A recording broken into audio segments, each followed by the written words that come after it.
Welcome to Pop Culture Philosophers. I'm Rockin Robbie Live!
Hey, what is up, everybody? Welcome to Pop Culture Philosophers.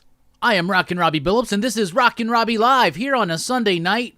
It is the weekend of Independence Day here in the United States of America. That is July the 4th, and it's usually a big, fun, celebratory time where everybody grills out, enjoys the summer, enjoys movies, swimming, good food, grilling out, fireworks, all that kind of stuff. How is everybody doing out there in the chats tonight? Hope to see you. I did tweak an audio setting, so I hope y'all can hear me. So please let me know if you can hear me. That would be the first thing. But station, pop, pop, boom. How's everybody doing? This has been two Rockin Robbie Lives in a row, week to week. How lucky are we tonight? In particular, how lucky am I? Anyway, we got a great show tonight. We're going to be doing the DC sneak peek. Believe it or not, DC's releasing books this week on July 4th. Hopefully your shop is open if you can't wait until Wednesday. Thank you very much. Loud and clear. Thank you all so much. DC's got books out this week. I've read them. I'm going to let you know what I thought about them in the DC sneak peek a little bit later on. This is the start of Night Terrors. So is it worth it? We'll find out. I watched a couple of movies this week. You know, I had to get caught up. Last Sunday we watched The Flash, and I chatted about that one. Tonight, we'll be chatting about Indiana Jones and the Dial of Destiny, as well as Spider-Man Across the Spider-Verse, which came out a few weeks ago, but I watched it this afternoon, and I got some thoughts, and I have a rant about my experience watching that movie, to be honest with you. So, there you go. I do want to say that you can visit BlackBox Comics, enter PCP10 for 10% all of your purchases. You can do the same thing at dynamicforces.com when you enter code Robbie. You can follow me on Twitter if you're still there. It's like dying. I only use Twitter to talk to Joe Corallo. You can follow me on Twitter, though, at the Rockin Robbie if you want to. You can join the PCP Army. That's the official Pop Culture Philosophers Facebook group. You can also follow Pop Culture Philosophers on Facebook and on Instagram. And if you want to help support the channel, you can do so at patreon.com/PCP, like these fine PCP patrons right there, which includes early access to the weekly comic book review in a downloadable audio file available hours before it drops on YouTube. Same thing for the weekly pop culture wrap-up, which we didn't do this week because I was busy Friday and there just wasn't that much news, really. You know what I'm saying? So anyway, you can also find podcasts and more at popculturephilosophers.com, and also you can support the channel with a super chat, which will trigger a Joker video and possibly a Hellboy song. No super chat menu tonight. I was pretty drunk at the end of last week's show, y'all, to be honest with you, so I just kind of want to step back from the tequila shots for a while. But anyway, maybe we'll bring it back soon. So, welcome to Rockin Robbie Live here on a Sunday night on Pop Culture Philosophers. I am your host, Rockin Robbie Billups Station. And don't forget, all the support we need is a like, a share, a subscription. If you haven't subscribed to the channel, do so, please. It really, really helps us out.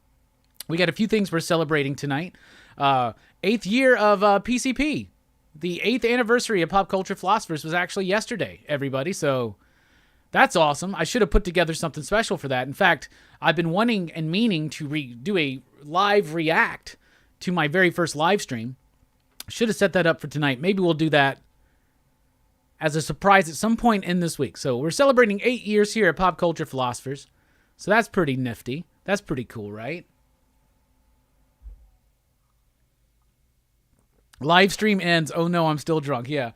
But thank you everybody out in the chat, because this show is driven, fueled, if you will, by your questions, your thoughts, your comments, and your concerns. What do you want to talk about? Opening shots. Get them in right now. And what's coming up here? Well, first, PCP mystery boxes are now available. We got 10 available this week. We are getting ready the July batch.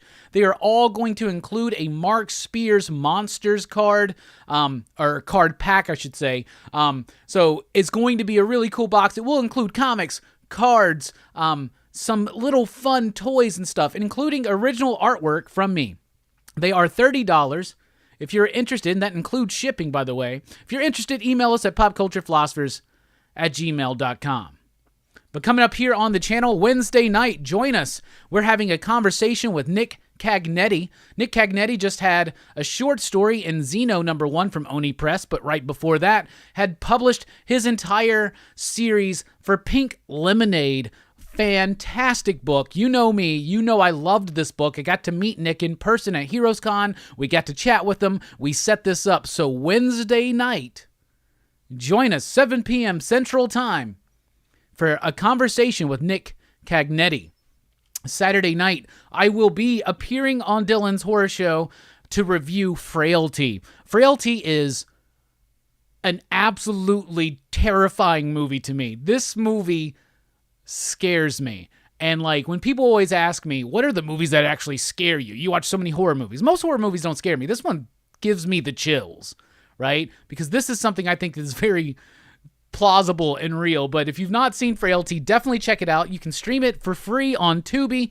I may not be able to be there for the entirety of Dylan's Horror Show, but I definitely will be in there for the beginning to go through the overall thoughts and the rating and all that stuff. So very excited to talk about Frailty on Dylan's Horror Show. No PCP movie night tomorrow night because we're taking it off for the 4th of July, but Action Fest kicks off July 10th, Monday night, 8 p.m. Central Time, with the entire Indiana Jones franchise. And yeah, I'll be talking about Dial of Destiny a little bit later on, but this is going to be an overview of our thoughts on all 5 Indiana Jones movies. And if you missed the Action Fest lineup, the week after that, we're going to be talking about Chuck Norris in Missing in Action. After that, we're going to be talking about Ip Man.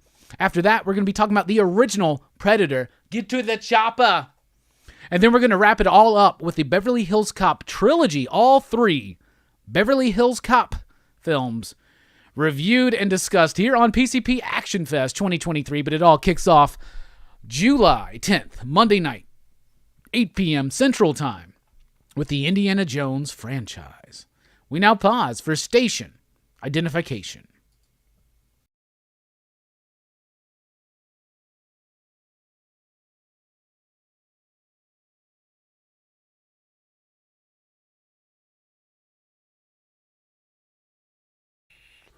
All right, everybody. Thank you for being here. Let's take a look at the chat, see who's in the building. But before we do that, it is time for your very, very own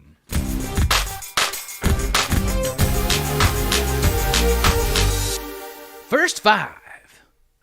All right, for the first five, what we've been doing is opening up these Mark Spears monster cards. And by the way, every PCP mystery box is going to include a pack of this. And Mark is right now kickstarting his Mark Spears Monsters Series 2 card set, as well as the, the Wicked of Oz or something like that. So it's all like Wizard of Oz themed gnarly stuff. So we're going to open up this pack and look at the first five cards. Let's take a look at what we got. I know my man loves him, some Planet of the Apes, and he's channeling some of that energy into this with the Island of Dr. Moreau. But look at that central figure. That's definitely Planet of the Apes action. We got the Cyclops. There's a lot of repeaters in these packs, Mark. Just saying. He Awakes, Dracula. Bigfoot. And Farius Fink, which looks like that evil fucking house elf or whatever that belonged to the Black family. You know what? Those are a lot of repeats, but this one I haven't seen yet. This is Princess Languidaire. I don't know, but that's fucking awesome, actually. So, we promised the first five. Got a first six.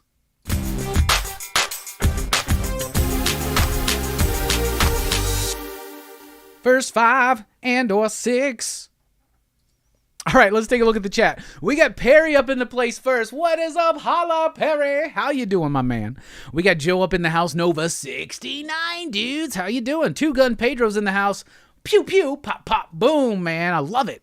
We got the bomb and the pistol. You know what I'm saying? Dynamite is in the house with the station. Tom Daly is late for work. Or maybe he's saying that I was late for work. Yeah, I was late for work, man. Right before I was getting ready to come on the stream, the dryer went off. I was like, oh, I'm going to switch loads. Dynamite says, prepping some salmon for the grill. Perry says, America. Hell yeah. Hope everybody's had a great weekend. Bizarro Fett says, loving the Chopping Mall shirt. Thanks so much. Went to the movies today. The usher who scanned my ticket, because, you know, you don't take tickets anymore. You just scan them, you know, because I got the app. You just scan it. And he's like, nice shirt. It's like, yeah, bro, love the movie. You like the movie? He goes, nah, I've never seen it, but I know what the movie is. I was like, killer robots in a mall. You should watch it. So that was the interaction. Jay says, you know everyone would message you if we couldn't hear you. Yeah, but I'm not paying attention to my phone right now. I have more important things to do. Like hang out with you. Hey, James is in the house. What is up? Night terrors may not be as bad as you may think, Bizarro Fett, especially if you're a horror fan. And you know that I'm a horror fan because only a true horror fan wears a Chopping Mall shirt on a Sunday. You know what I'm saying? Maybe some faux horror fans wear them on Wednesdays when it's cool, but not on Sundays. But no, it's definitely got a horror movie vibe to it, very influenced by Nightmare on Elm Street. But there's some really good things about night terrors, at least in week one, and there's some really not so good things about night terrors. We're going to get into it.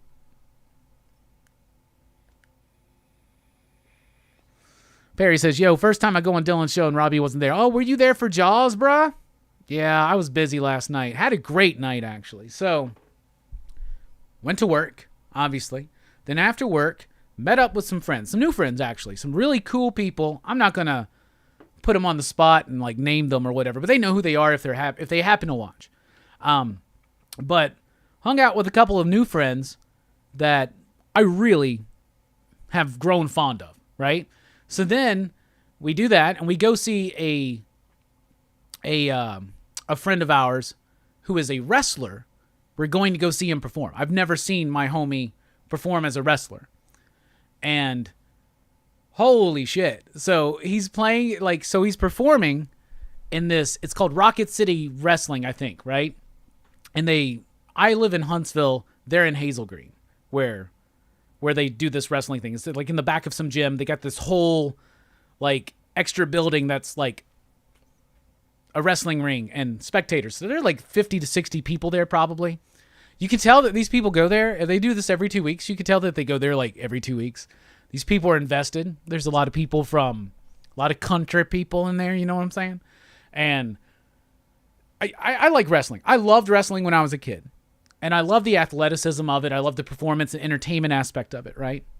And my homie is a really cool dude. And I've heard really great things about his character, and he's popular, and kids love him. Man, it was fucking awesome. So first of all, I go to this like tiny little wrestling promotion, and the level of skill there is actually pretty cool. There are these heels that came in, and they were like called, what were they fucking called? They're called like Next of Kin, right? It made me think of that Patrick Swayze movie.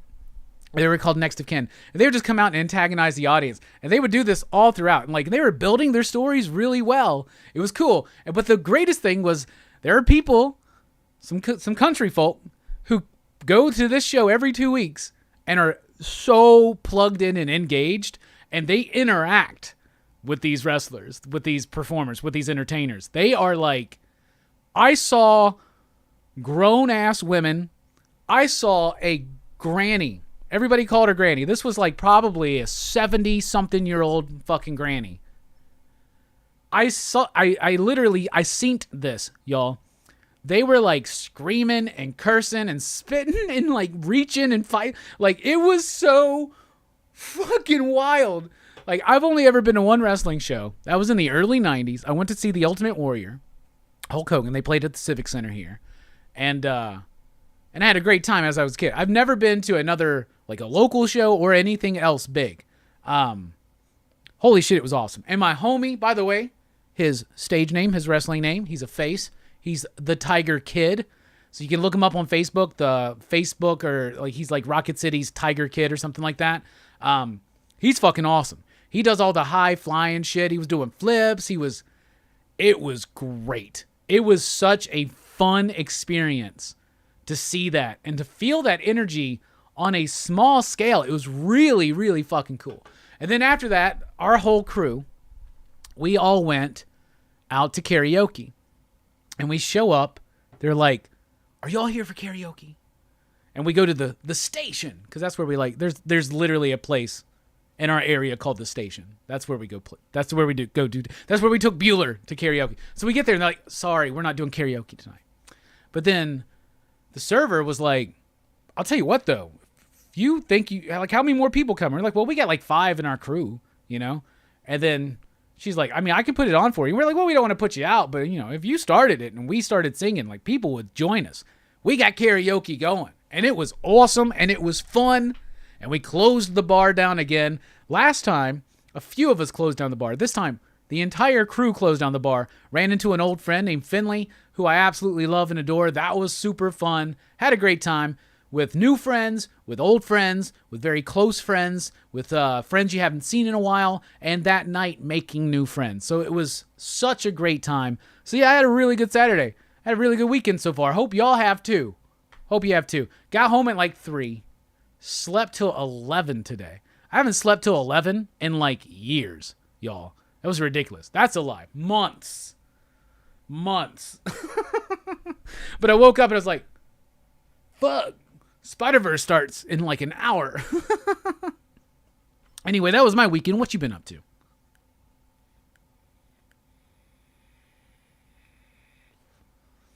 Can I just read the main book of Night Terrors, or do I need to pick up all the others? As of right now, you can just read the main book, but there might be some cool things in the other ones that are worth highlighting. We'll talk about that in the DC Sneak Peek.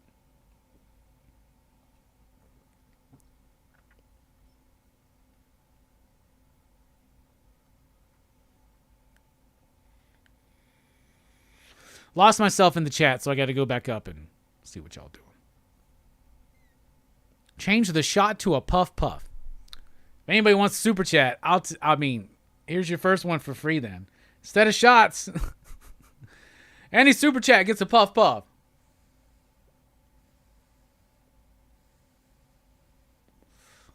Sounds good to me. What's up, Average Comics Joe? What's up, Evil Face Bad?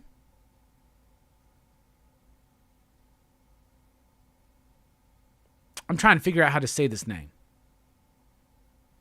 I've been struggling with this. Maybe you can help me. But is it Inazi 6? Choose one and banish one forever. Alien or Predator? I get rid of Predator, to be honest with you. I like Predator. I like Predator 2. I've never watched another Predator movie. And I've heard praise good, but I've only seen the first two, and I'm not super attached to that franchise. I wouldn't necessarily say I'm super attached to the Aliens franchise. Actually, I'm more attached to the Aliens franchise because I fucking love Alien. And I really like Aliens. And I actually solidly like Alien 3. 4 is a piece of shit. And I've never seen any of the AVP stuff. But then I do like Prometheus, and I like Alien Covenant. So yeah, I definitely keep Alien over Predator.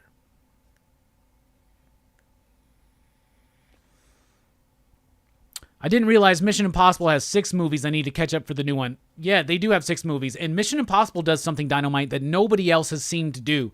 This is a franchise that I did not like. I did not like 1. I really do not like 2. And I don't even like 3. But I fucking love 4, 5, and 6. I would say you can skip 1, 2, and 3, to be honest. I mean, go for it as a completionist. But 4, 5, and 6 are dope as fuck. And I am so pumped for Dead Reckoning. I got a fucking invite to an advanced screening. And when is it? July 10th, a Monday. Apparently they do advanced screenings on Monday. That's when I do my show at the EXP. That's when I do PCP Movie Night. Damn it. I finally get in to advanced screenings, and they're on Monday. Damn it. Don't they know my schedule? Don't they know that's my busiest day of the week? I guess not. Perry says Alien is greater than Predator. I would agree with that. Oh, we got a super chat. Dynamite needs some Hellboy. Did you grab the new BPRD? I did not. I think I made a mistake in ordering, honestly. I think I'm having some flaws from the switch over from Diamond to Penguin Random House, and I only got... I don't even want to describe it, but yeah, no, I haven't read the new Hellboy yet, but typically I do. Thank you for the super chat. Every super chat comes with a puff puff. So, thank you, Dynamite. Appreciate the support.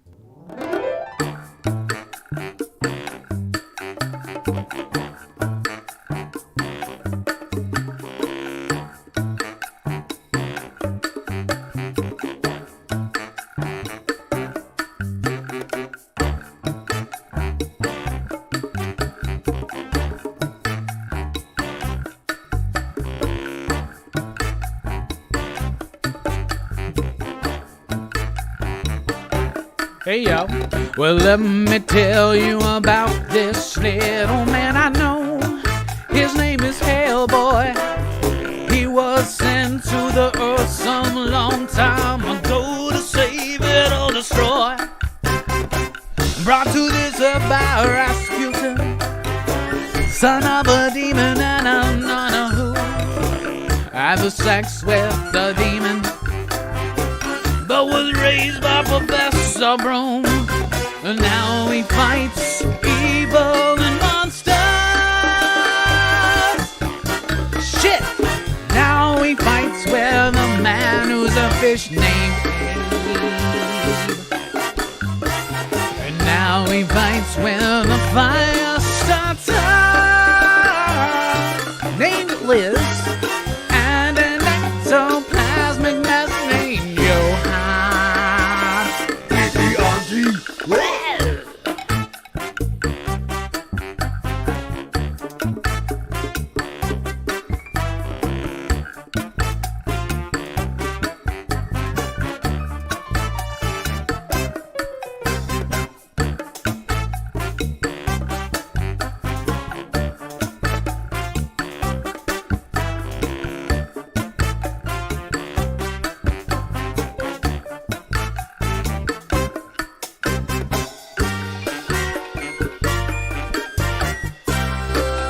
love that Joker. All right, what is up, everybody? Here we are, back again.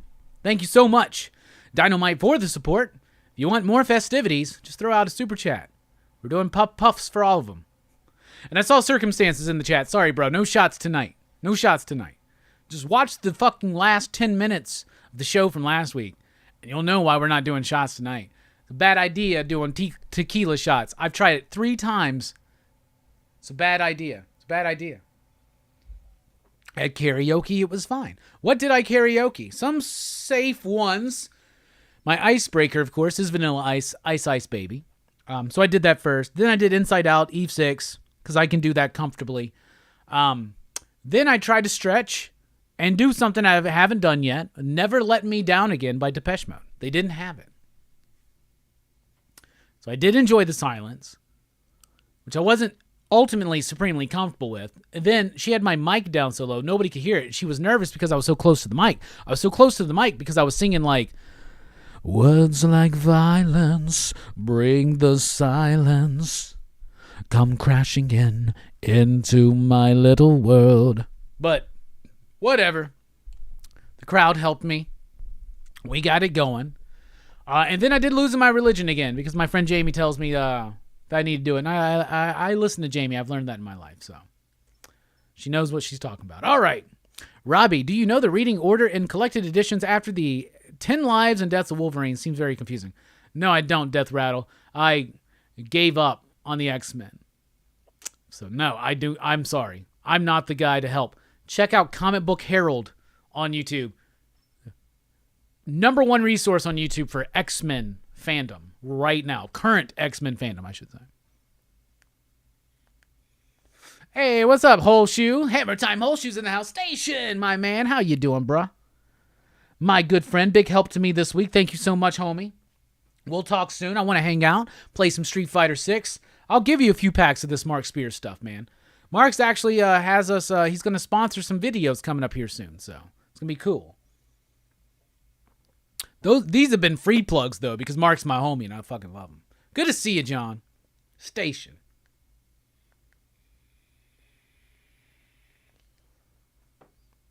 Indy 5 bombed big time.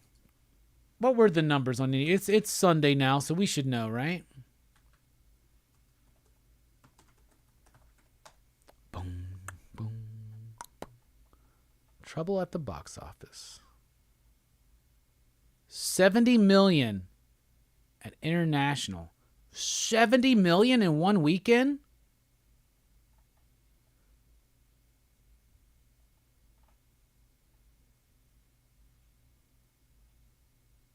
That doesn't make sense. 70 million internationally, 130 globally?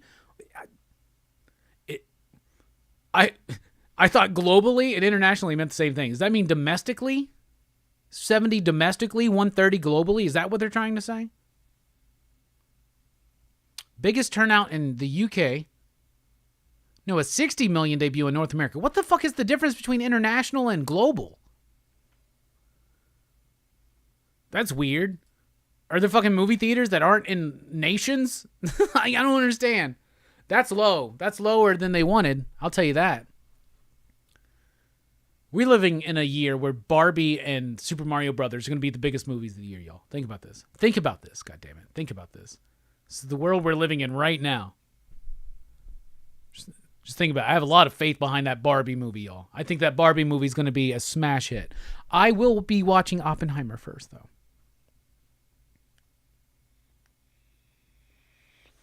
Joe says, I'm not going to get all the Night Terror books. You don't have to, brother. Not at all. I'm going to tell you which ones are good, which ones are just okay. So there you go. But you don't have to read all of them, trust me. Ouroboros Snakes in the house. Holshoe says, Hazel Green ain't the Rocket City I call BS. John, you got to come with us, bro. You would love it, man. It's actually really crazy cool to see. I guess there's another one in 2 weeks. I got to look at the schedule, see how it lines up. But I might be busy every other Saturday now because that's shit. Like, I want to be there. I just want to, like, it was so fun. I had so much fun. Yeah, it's a 30-minute drive away. Who cares? It's good stuff.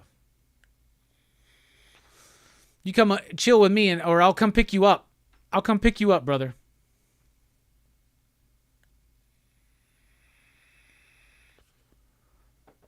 Circumstances says, Beckerman and I hit up CSW, the local wrestling here in Kansas City, every month. I've really grown to love it. The vibe, the culture, all of it. Yeah, it's really fucking fun. The heels are my favorites always. Yeah, I was like, I liked the heels too. They were cracking me up. Then there was this one wrestler. They had a few wrestlers from Pittsburgh, and one of them, I wish we could have convinced him to come to karaoke, but they immediately left. Let's just leave it at that. Circumstances says, highly recommend everybody find their local wrestling and get down with it. Well, when you come down to see us for the Huntsville Comic and Pop Culture Expo at some point, we'll take you to some local wrestling, brother. That's what we'll do.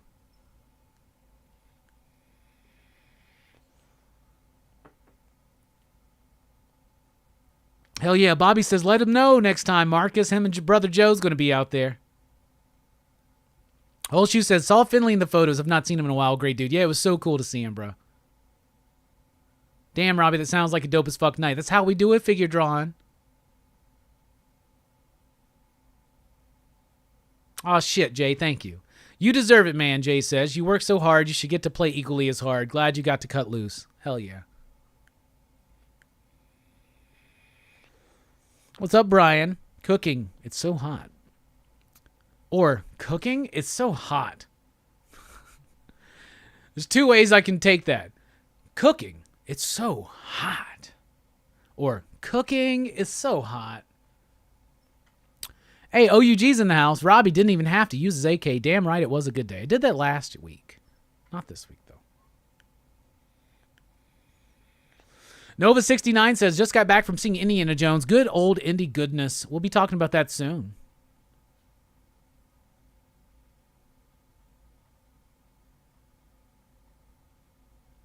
Hellboy looking a little tipsy. You know it. Average Comics Joe says, have you ever thought about doing a vlog on your daily routine and how you tackle your week's pool list? I thought about it. I did like vlogs for a while. Their vlogs are fucking... they're a lot to do and a lot to put together. And honestly, I don't like editing videos. That's why I prefer live and just doing something off the dome, off the cuff. Like the weekly reviews are just me just doing it in one take. So much so that our good friend Taki was trying to look out for me, and he got the Patreon early access audio for the weekly comic book review last week. He goes, bro, he sent me a message. Bro, just to let you know, like, you forgot that there's a cut you need to make at, like, this time. And I was like, nah, bro, I left it in. Yeah, I fucked up. Like, I get fucked up real bad. I'd never cut that shit out. I don't know why. I just don't. Like, authenticity? That's what you get here at PCP, Rockin Robbie Live, in the weekly comic book review, y'all. That's what you get. But yeah, maybe I should do something. You know, I don't know. Maybe I should do something like YouTube shorts. They're always trying to, like, YouTube's always like, you need to do shorts. Right? And I'm like, I don't know. You know, Instagram. You know, I like doing Instagram, but I'll get in Instagram, then I'll fall out for a few days. Completely not even open the app. Then I open it up and I get like 80 billion fucking messages. It's overwhelming, honestly.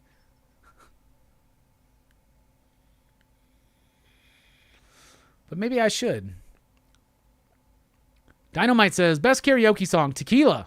Dun, dun, dun, dun, dun, dun, dun. I was drinking tequila last night. Cuervo Silver. Apparently it's cheap at the station as well as Twin Peaks.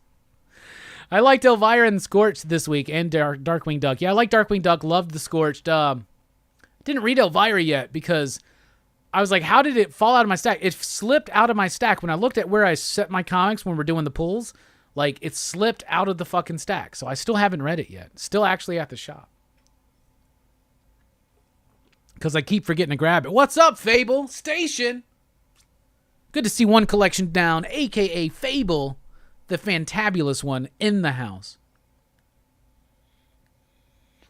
Fable, I'm about to send out Action Fest lists to people, and then I'll let you know if I got something left.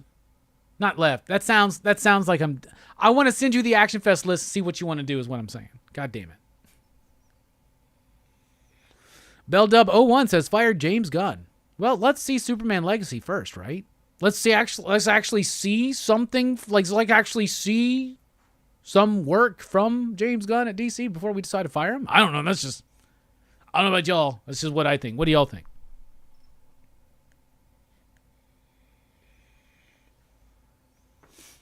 Indy and The Flash would have lost way less money if they went straight to HBO Max. I don't know about that. The marketing push on Flash, I mean, the Flash costs upwards of $600 million, and Indy was pretty much behind that, but like not too far probably. I don't know. It's hard for me to understand how they make money with streaming. I get that it can add new subscribers for the month, but it's just, I don't know. It's weird.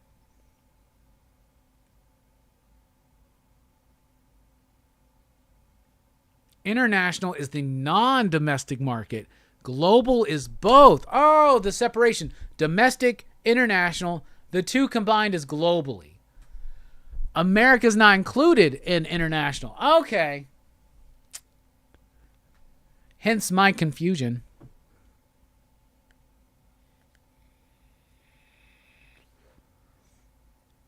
The Flash won't even recoup its ads budget, which was $150. Yeah, which is sad to me because I actually liked The Flash. I gave it a 3.5.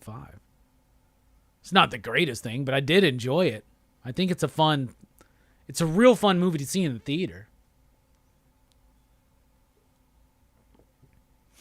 Oppenheimer and Mission Impossible seem like the ones not to miss right now. I agree. But y'all wait. Barbie's going to be the biggest deal. Y'all just wait and see. Brian, I still haven't seen that Chip and Dale movie. I hear it's really, really good.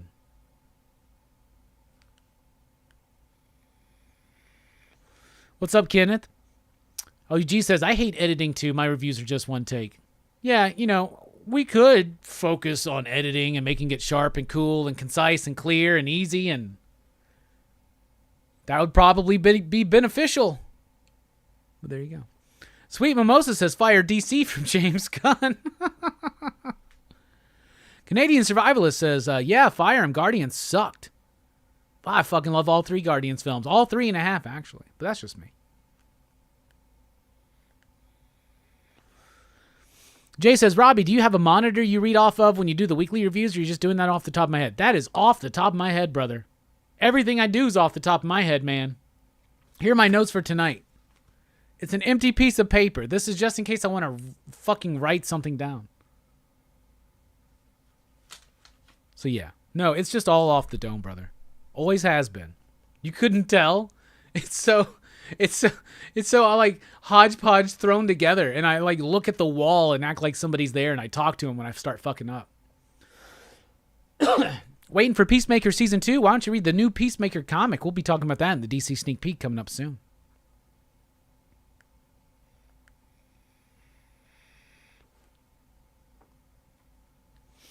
A lot of gun haters out there. A lot of Snyder haters, a lot of Snyder fans, a lot of gun fans, a lot of gun haters. Okay, Canadians being sarcastic. I get you. The Meg 2 looks cheesy, but it's going to be fun. I was looking at the movie list for August and September. I was like, damn, it's slim pickings to justify my movie subscription to my AMC. So I was like, I guess I got to watch the Meg so I can watch the Meg 2.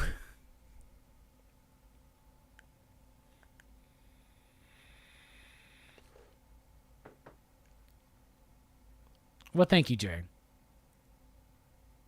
Hey, what's up, ICT Vinny? Billy says, how Flash should have ended. Flash returns to his original timeline. Keaton, Batman, and Supergirl are watching in a time glitch.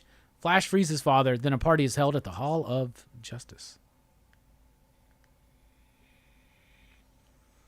Thank you, Figure Drawing. You guys can all nominate me for Best Hair right now over at the CBCAwards.org.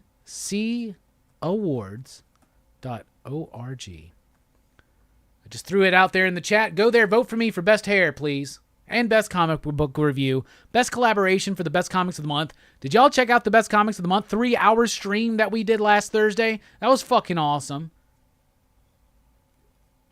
Figure Drawing says Meg sucked. Yeah, it may suck, but I need to watch a movie that week. I got to at least watch 2 movies a month to, like, make it worth it. Now, I do have 2 movies picked out for August. the last voyage of the Demeter, whatever the thing that's based on that chapter in Dracula, and Blue Beetle, which I'm actually excited to see Blue Beetle, to be honest with y'all.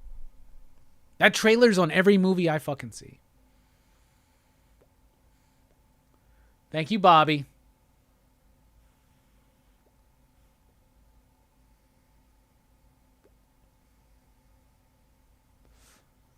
All right, Canadian. This is a good one to address. And real quick, John says Robbie is lying. He sometimes has a paper hanging on the wall prior to a show, but it's just crudely drawn dongs, no show notes. Yes, crudely drawn dongs. Let's do it.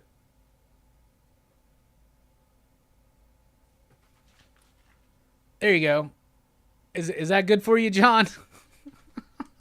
What the hell? Huh. Why the hell did I just draw a dong? I was like, well, I got to start the notes somewhere.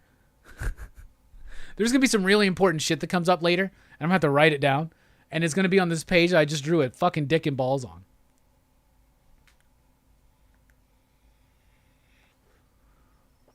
All right, what was the question? Everybody hating on Craven for blood of the lion, but radioactive spider bite. Yeah, I get that. Radioactive spider bite. I get it. The spider's radioactive.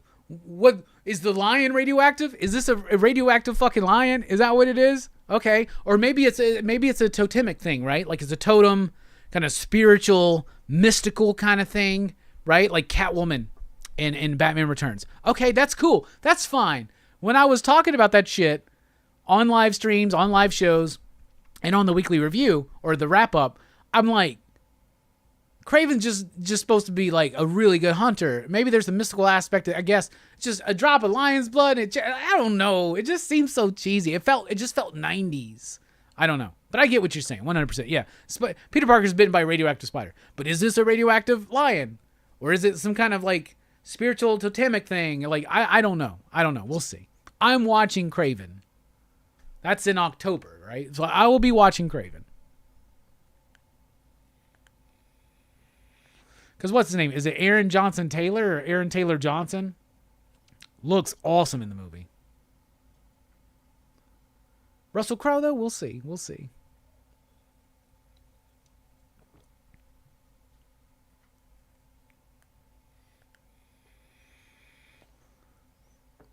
I don't know, man. I wish they would make a Flash movie about Flash stories. I've seen Flashpoint adapted so many times, and at this point, I'm bored of the whole concept. I understand what you're saying, Sweet Mimosa. I thought this was very centric, though, on Barry, who he is with trauma and without the trauma, and how trauma can shape us, maybe in a very positive way. I don't know. It's interesting because, like, young Barry, he eventually got there, but young Barry was very different than, I guess, Prime Barry. Let's call him Prime Barry. Ezra's Prime Barry, right? But, like, the young Barry he was cool, he had friends, he had relationships, he had everything that Prime Barry wanted, but he didn't have the character, because sometimes trauma shapes our character. I don't know. Not saying that it should happen but basically saying I like the point that when life is easy, it makes soft people. And when life is difficult and sometimes a struggle, it harnesses you, right? That's a theme in The Flash that I really liked. Figure Drawing says, Robbie, have you seen The Banshees of Inisherin? I do recommend. Not only have I seen The Banshees of Inisherin, it was my favorite movie of last year. And as much as I love Everything Everywhere All at Once, I love that movie, Banshees, to me, was the movie of the year.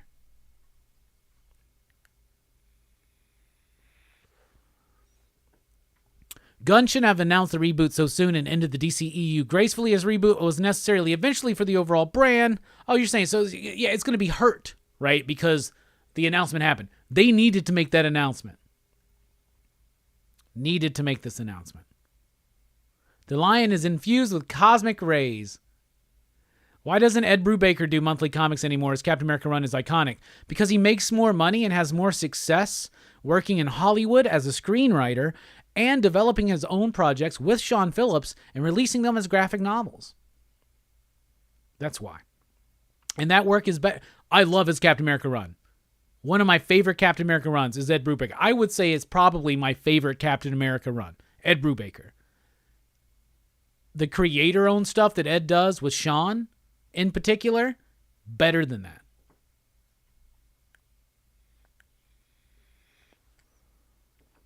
Would love to see Robbie do an awesome Doctor Doom story. I got a really good Doctor Doom meets Batman story. I wrote it. That'd be a cool one. Hey, we got a super chat from John Dorsey. Just discovered you a few months ago, and I love your comic reviews. The personality and honesty is cause for immediate subscribe. Station. Well, station for you, John.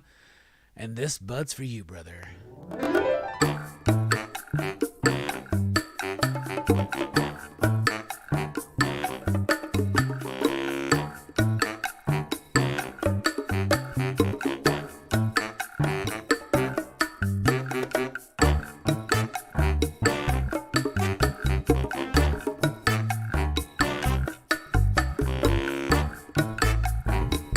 All right, y'all ready? Let's show John how it's done here. Let me tell you about this little man I know. His name is Hellboy. He was sent to the earth some long time ago to save it or destroy.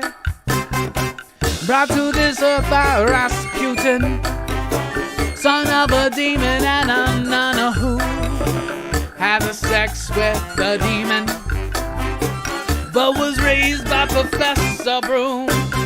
Now he fights evil and monsters. Shit! Now he fights with a man who's a fish named Abe. That fish? And now he fights with a fire starter named Liz. And an ectoplasmic mess named Johan.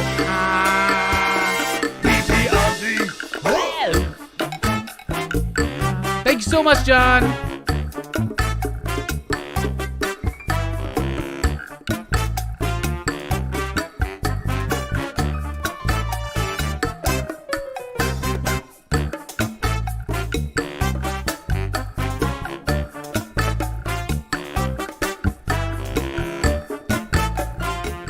All right, y'all. Thank you so much for joining us tonight. We are not done. Coming up after this break, we got the DC sneak peek. We've got the Indiana Jones Dial of Destiny movie review in a non-spoilerish way. And apparently we got a cock and balls. So anyway, we'll be right back here on Rockin Robbie Live. Having fun tonight, aren't we? Holy cow. This is great.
Pop Culture Philosophers. I'm Rockin Robbie Live!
Hey, what's up, everybody? Welcome back to Rockin Robbie Live here on Pop Culture Philosophers. I am your host, Rockin Robbie Billups. We already had a great show tonight already talking about pop culture, movies, comics, and a whole lot more. We are here live on a Sunday night on 4th of July weekend to celebrate, drink some brews, have some nicotine, and smoke some whatever you want to smoke. And we never gave John Dursey his puff from that last Super Chat.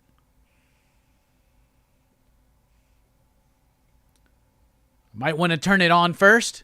Anyway, welcome back, everybody. Thank you for joining us here tonight on Pop Culture Philosophers.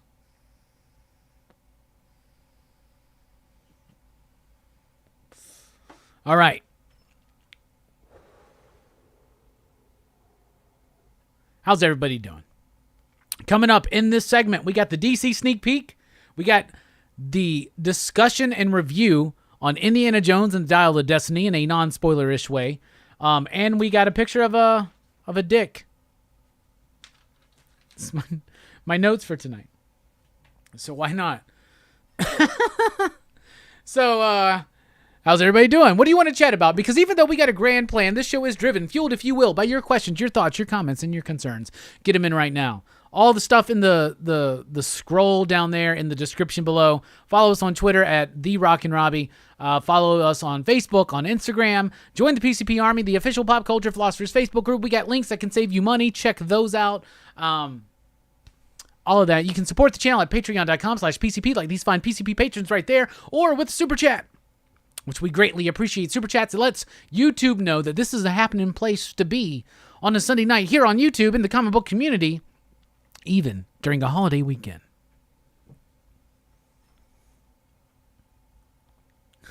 Big Llama's in the house. What is up? Yeah, it is getting a little smoky up in here during the breaks, doesn't it? It's funny how that happens. Hey, Jay with the question, producer extraordinaire. As much as I love the DCEU, I've also accepted that it's over. I'll always have the movies that were made. Not gonna lie, I was really excited at first, thinking I was getting a James Gunn directed Cavill Superman, but it wasn't meant to be. I'll reserve judgment till after the credits of Legacy roll. That is a very adult and nuanced way to look at it, Jay. Don't you realize you're on the internet? You can't do it like that. You gotta love it or hate it immediately without even actually experiencing the art itself. Nah, you did exactly the right thing. And I agree with you. I did like the DCEU. They could have kept doing it. I'd have been fine. I have unpopular opinions about this, and it's okay. I don't mind. Authenticity and honesty is something we treasure, value highly here at PCP. Celebrating 8 years, y'all. I really like Man of Steel. There's some stuff in it I don't like. Mostly Kevin Costner as Jonathan Kent. I do not like it. But I like Man of Steel. I fucking love BVS Ultimate Edition. Love it. Adore it. Cherish it. One of my favorite comic book movies of all time. What else we got? Suicide Squad. Suicide Squad's not as bad as people want to paint it out to be, but it's not good. But it's not as bad as people want to paint it out to be. What else we got? Justice League. Joss Whedon's Justice League is a piece of shit. Whedon's Justice League, or my bad, Snyder's Justice League, I really enjoy. And I love the pretentious nature of the 4-hour cut. But there is a really good 2.5-hour movie in there, and it's a shame we didn't get to see that vision fulfilled. What else we got? Birds of Prey. I really like Birds of Prey, actually. I like Birds of Prey. I have fun with that movie. The Suicide Squad, James Gunn. I liked it, but I didn't like it as much as I wanted to, but I had a lot of high expectations because of how much I am personally connected with the Guardians films. I love those movies on a very personal level. And Suicide Squad didn't capture that, but I did enjoy it. But I love his fucking Peacemaker. All right. Am I missing something? I know I'm missing something, right? Wonder Woman. Wonder Woman's good, but I didn't think it was as good as people thought it was. Wonder Woman 84 is a piece of shit. That's the worst DCEU film. It's not Suicide Squad. It's Wonder Woman 84. Shazam. I thought Shazam was okay. Had a lot of fun with it, but it had some Act 3 problems. Haven't seen Shazam 2. Black Adam sucked, but it had things I liked about it, I guess. Wonder Woman 84 is still the worst DCEU film. What else am I missing? Flash. I liked Flash. Okay, so what else? Am I missing? Aquaman. I like Aquaman. It's not the greatest, but it's an Aquaman movie with Jason Momoa, and I really like it, so I'm excited. So I like Aquaman. I think it's decent. Like 3.5? Yeah. Okay. Am I missing anything? Let me look up the list and see if I can rethink my ratings. Man of Steel, I would give 4. You digs, out of 5. Batman vs. Superman Dawn of Justice, I give 5. Suicide Squad, I give 3. Wonder Woman, I give 3.5. Justice League, the Whedon cut, I would give a 2. The Snyder cut, I would give a 4.5. Aquaman, I would give a 3.5. Shazam, I would give a 3. Birds of Prey, I would give a 3.69. Wonder Woman 84, I'd give a 2. The Suicide Squad, I would give a 3.5. Black Adam, I would give a 2.5. Haven't seen Shazam! Fury of the Gods. Flash, I gave a 3.5. So there you go. And that's what I think about that. By the way, PCP mystery boxes are now available. We got 10 available for this week, $30, including shipping. They will include comics, Mark Spears monster cards, other fun little trinkets and surprises, graphic novel maybe in there, and some original artwork from me. $30, including shipping. If you're interested, email us at popculturephilosophers@gmail.com. A conversation with Nick Cagnetti Wednesday night at 7 p.m. Central Time. He is the creator of Pink Lemonade. It's going to be a great, fun time. Dylan's Horror Show. I'll be making a brief appearance over there Saturday night at 6:30 p.m.ish Eastern or Central Daylight Time. Frailty. We're going to be talking about Frailty. It's going to be really good. No PCP movie night this week, but we are taking a break and getting ready for Action Fest, which kicks off July 10th, 8 p.m. Central Time with the Indiana Jones franchise. Continues the following week with Chuck Norris in Missing in Action, Ip Man, Predator, the original one, Get to the Chopper. And we wrap it all up with the Beverly Hills Cop trilogy. All 3 Beverly Hills Cop. Action Fest is going to be fun this year, y'all. It's going to be dope. All right, let's take a look at the chat. Hey, what's up, Larry? How you doing? John says, tomorrow is LCS Day. I'm a bit behind. Any lesser-known gems for June, Chad? Well, Chad, he's asking you for lesser-known gems from June. If you have time, John, check out the Best Comics of the Month stream that we did on Thursday night. We talked about a lot of cool stuff there. My gem of the month, though, is You've Been Canceled from Mad Cave Studios by Kurt Pyers.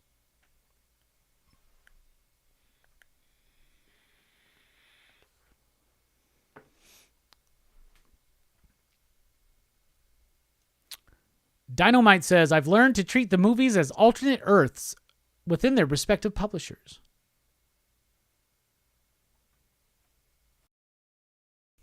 John says, huge fan of Lemire and Sorrentino stuff. Bone Orchard new book worth it? Yes, Tenement is worth it. Really cool. Sweet Mimosa says, genuine question because I need more books. If you could recommend only one ongoing indie book, what would it be? Ice Cream Man. Easy answer for me. Ice Cream Man. Something newer, though, that you can jump into right now, World Tree. Department of Truth. It's a little bit more into it, but World Tree's only 3 issues in. Ouroboros Snake says, want that Ayers cut. Bizarro Fett says, I'm looking forward to seeing what Gunn can do and what Jun can do. Sweet Mimosa says, Suicide Squad is incredible when you're hammered with your friends. Can confirm. Yeah, I guess that's the next time I watch it, I got to be hammered with my friends.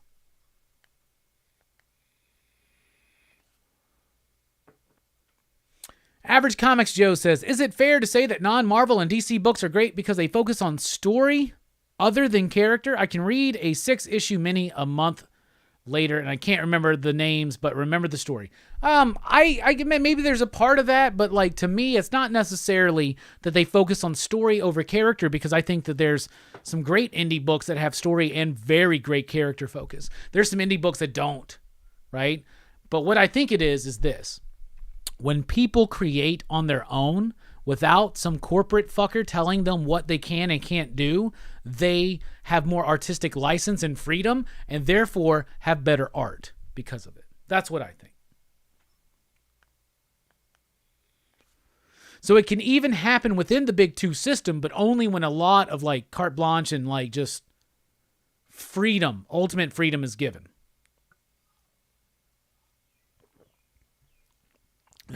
John Dorsey says, Wonder Woman 84 was insulting.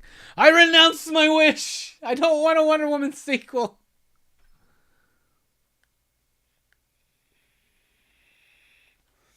I guess the PCP average of the DCEU, or at least the Rockin Robbie average of the DCEU Fable, would be, I would say, a 3.69, dudes. That is, I mean, honestly, and yeah, they need a reboot. They need a reboot like a motherfucker. They need it. They need it now. And they're going to have to go through another movie disappointment with Aquaman 2. Because the last Aquaman movie made $1 billion. I guarantee you this movie's not making $1 billion.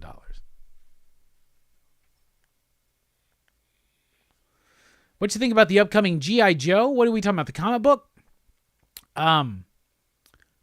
I've never really read the Larry Hama comic book. I have a couple of issues of it. I have the one with Todd McFarlane artwork, and I have the silent issue, because I think that's a milestone issue.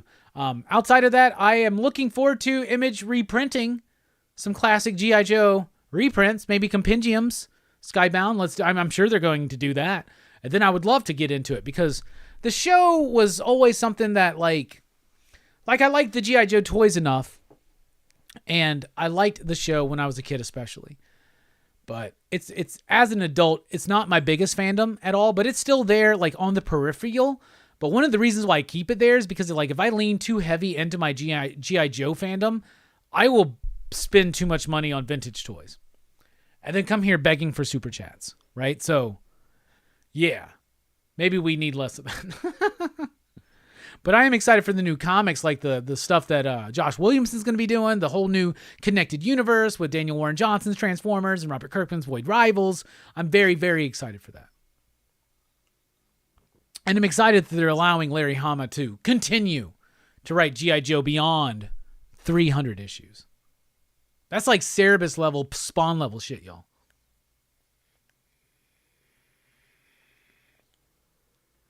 Oh, thank you, Two Gun, for throwing out the Best Comics of the Month stream there.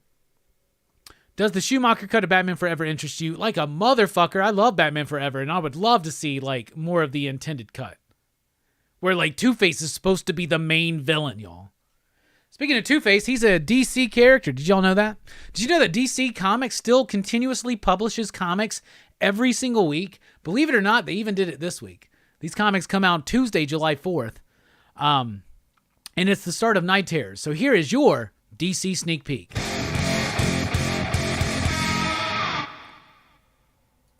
All right, we're going to do this in the order that I read them in, which is usually like what I'm least looking forward to what I'm most looking forward to, but I did it differently. I did the books that I separated Night Terrors from regular DC, because there are like 3 DC books I read that are not connected to Night Terrors. Excuse me.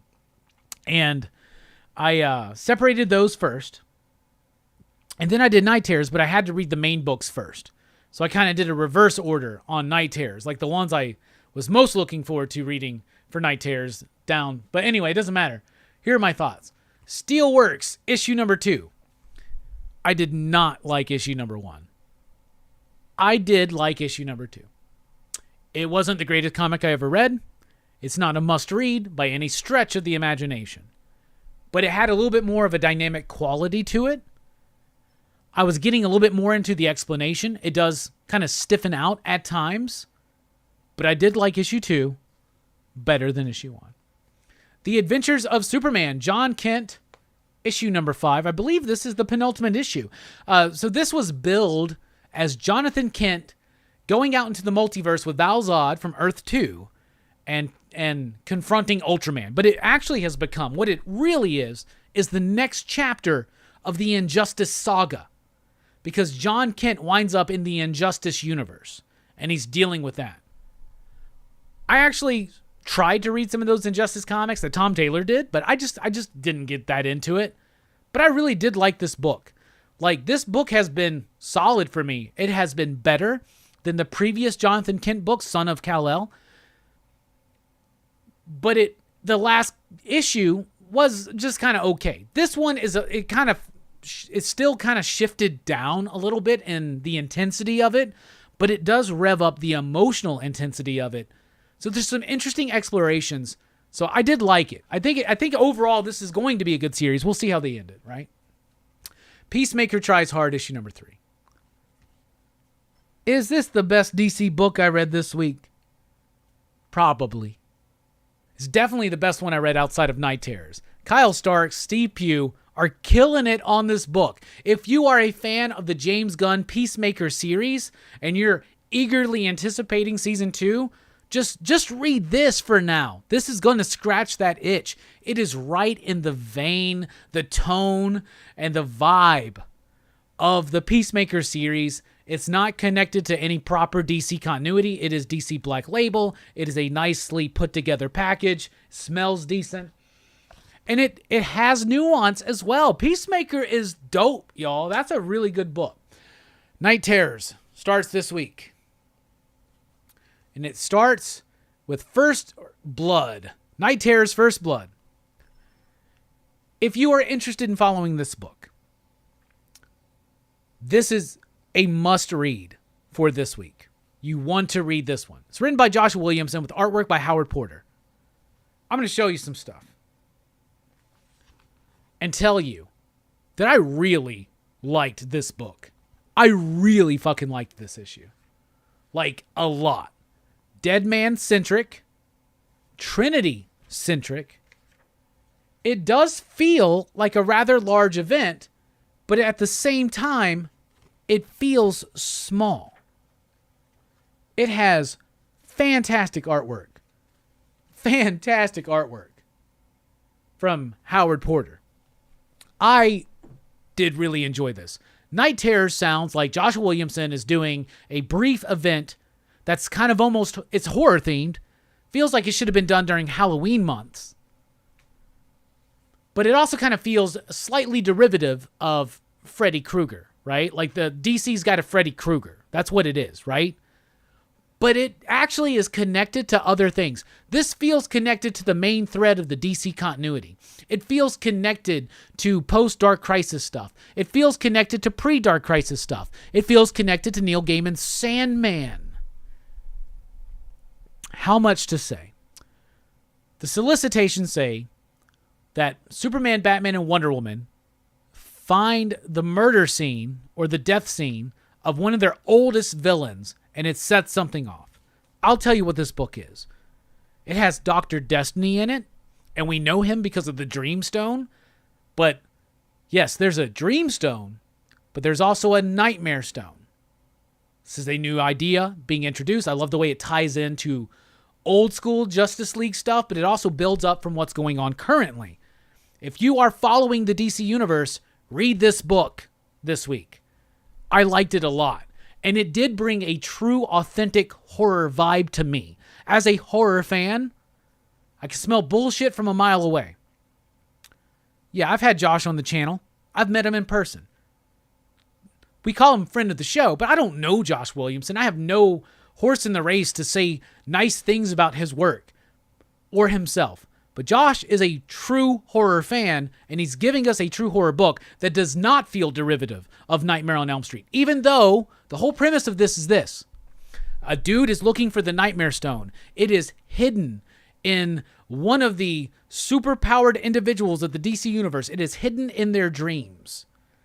So every tie-in to Night Terrors is that person's dream, and the new villain who's introduced in this issue is going through these dreams trying to find the Nightmare Stone. Do you have to read everything? No, not the fuck at all. I'll tell you what's good. I'll tell you what stinks. But this is what you need to read if you want to follow this event, and if you are following the ongoing thread and story of the DC Universe. Y'all, I'm not lying. This was really fucking good. I liked it a lot. Great artwork, truly horrific scenes, and a nice breezy read and extended pages. So there you go. The tie-ins. Night Terrors Batman #1. It's written by Josh Williamson with artwork by Gilliam March. Artwork is badass in this book. And the story's pretty cool too. This is Batman's nightmare. Everybody in the DC Universe falls asleep. They're going through nightmares. This dude's trying to pick through the nightmares. By the way, they just also happen to have Fangoria ads in all of these. It's nice crossover. I like that. That's pretty cool. But this is Batman's nightmare. This one feels more plugged into the ongoing overall narrative. So if you wanted to have more supplemental material to the regular, I would suggest this. It is cool. It is stuff we've seen before, Batman's nightmares, but what I liked about this is Batman's used. He's used to his nightmares. He's accustomed to them. He knows how to handle them. So it adds a different spin to this. So this one, I say is, so if this is like level 1 essential, this is level 2. Then we have the Joker.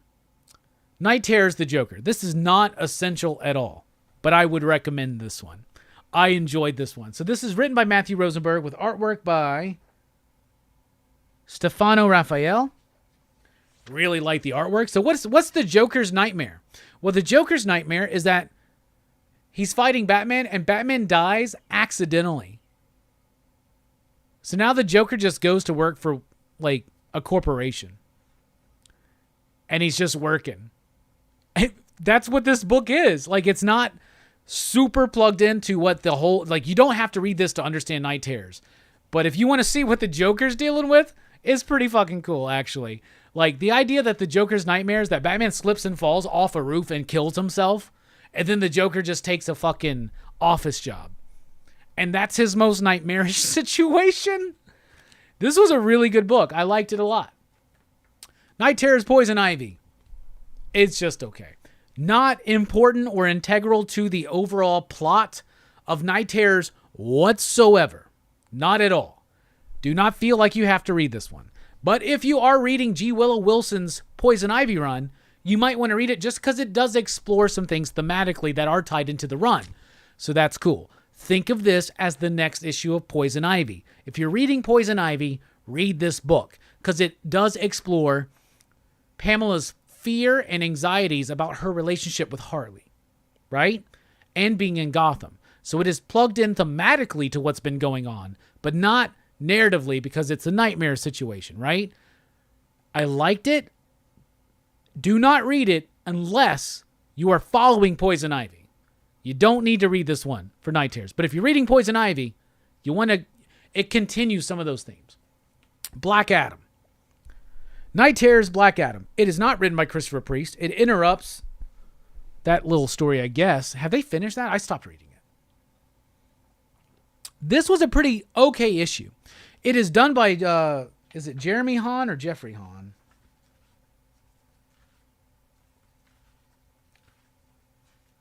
What the fuck is his name? It's Jeremy Hahn, the guy that did Black Mother. Or, my bad, Red Mother. Red Mother. He does the art and writes the story, and it is an easy, breezy read. A very breezy read, and it's actually got some really cool artwork. It doesn't feel as foundational as the work from Red Mother. It feels a little bit more jobbery, obviously, but it gets the job done, and I would actually like to see Jeremy explore some Black Adam stuff. And it's decent, and it's okay, but it does have an ending that feels like this might be a little bit more important than the Joker or the Poison Ivy Night Terrors tie-in, but I can't tell you that for certain until we see issue 2.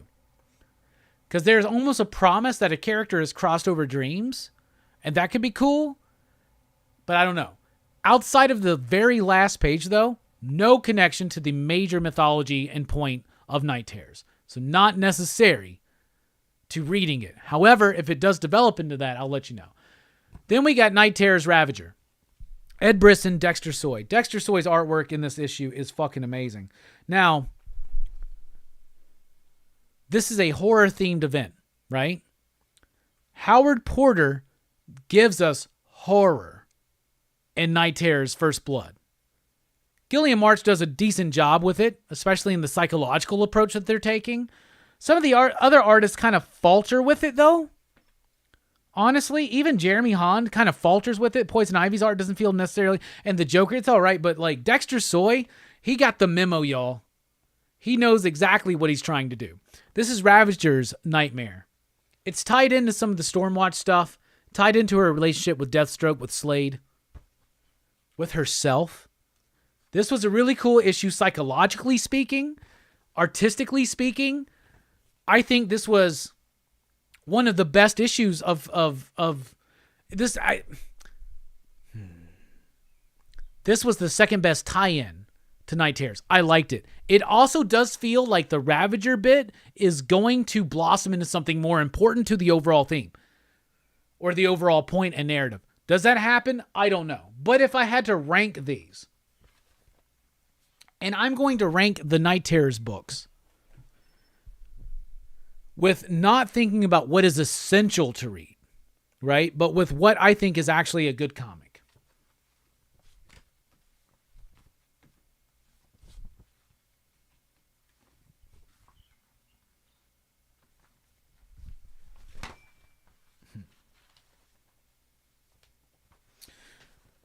One, two, three, four, five, six. 6 Night Terrors books this week. So coming in at number 6 is that like the worst to me was Night Terrors Poison Ivy.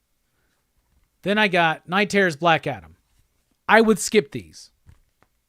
Though if you're a Jeremy Hahn fan, check out the Black Adam artwork. I mean, the artwork there is cool, but these two don't get the memo of this is a horror event. Make it appropriately horrific, right? These two get the memo. So 6 and 5. At number 4, the Joker. What is the Joker's nightmare? A life of a mundane office job. That's fucking hilarious. At number 4, or at number 3, at number 3 then, Batman. This one gets the job done, understands what it's trying to do, and it's important to the overall thing, and it was solid. But the top 2. At number 2, the Ravager one.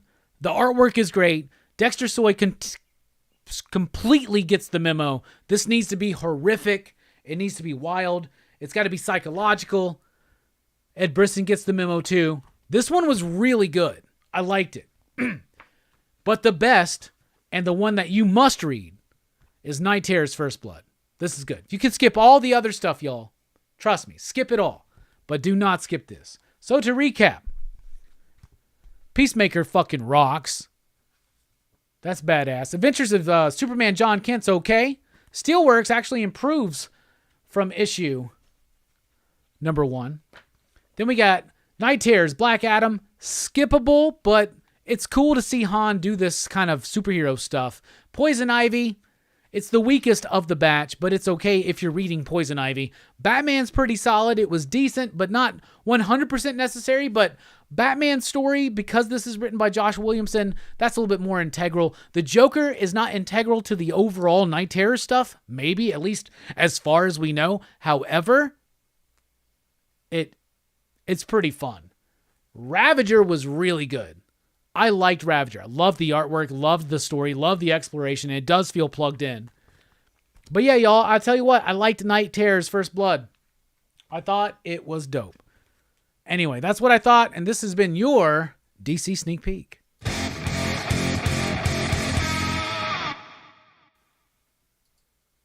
All right.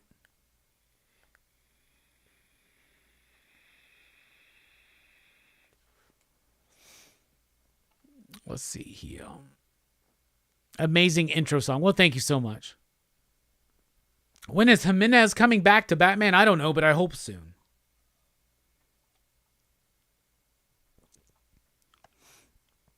John Dorsey says Kyle Starks is killing it recently. Dang, yeah, he is. Really is. Never caught the Porter bug. I understand that, but I think there's... When I was reading Grant Morrison's JLA, Howard Porter was the artist, and I was never quite sold on it, right? Like, I wanted something more from the artwork. But Howard Porter now, like, I mean, come on. These pages are great. Now, when I really started being like, bro, what the hell? Howard Porter's leveled up was with his run with Josh Williamson on The Flash. And this one, it knows what it's trying to do. The horrific approach, dynamic. It has atmosphere. It has darkness.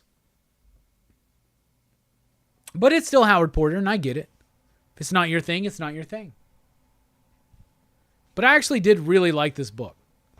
Is it pick of the week worthy? Probably not. I don't know. We'll see what happens when I read the rest of the books for this week. Is it my favorite DC book I read this week? No, it's probably Peacemaker, actually.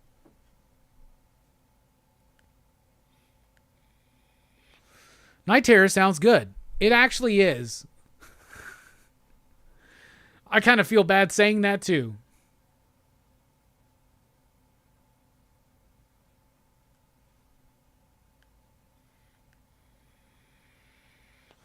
Hey, we got Stu in the house. What is up, Stu?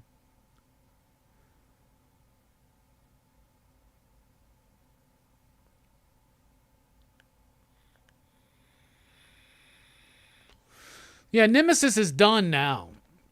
And I guess he's coming back to Batman at some point. I don't fucking know. The problem is, like, if you're going to have somebody to, like, be there in between Jimenez and someone, like, and to be in between the Jimenez stories, you got to have somebody with a little bit more of that quality. All right, time for a taste test.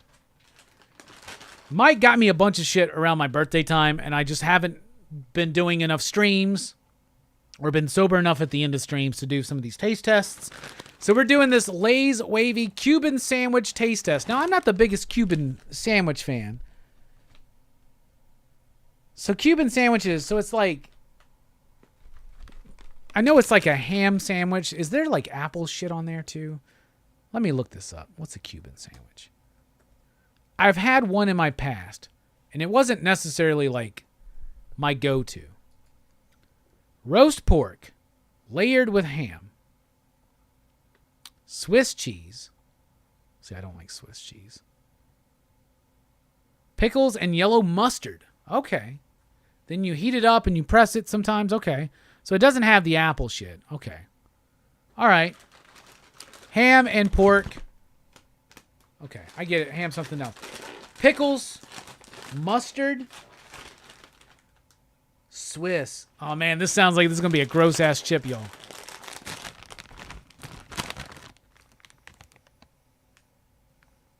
It doesn't smell appealing. I'll tell you that.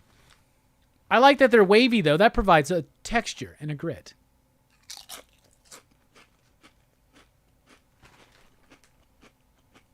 Pickle. Pork.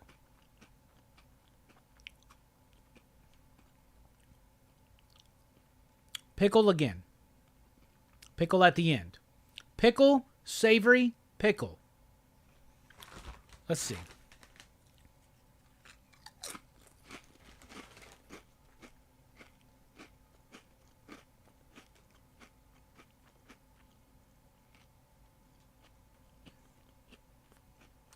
Okay. Pickle and a mayo comes through more at the end. I don't pick up mustard at all. You get a little bit of that porkness there. Yeah, it's there. Savoriness of it. I picked up on more of the Swiss on this one because I was thinking about Swiss cheese. So let me do a third one and just try and think of everything, not just solely focusing on Swiss cheese, but the Swiss cheese is there. And I don't like Swiss cheese.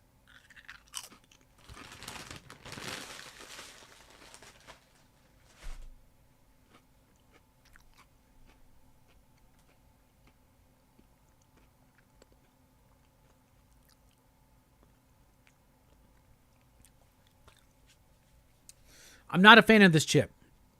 And I honestly am not an expert on Cuban sandwiches. So I can't just tell you if it captures the taste of one. But I can just tell you that I don't like the chip. That it kind of tastes gym sake. Kind of tastes... all I taste is Swiss cheese now. Swiss cheese, a little bit of pickle. 2 you digs. 2 out of 5. Yeah. It's fucking gross. I don't like that.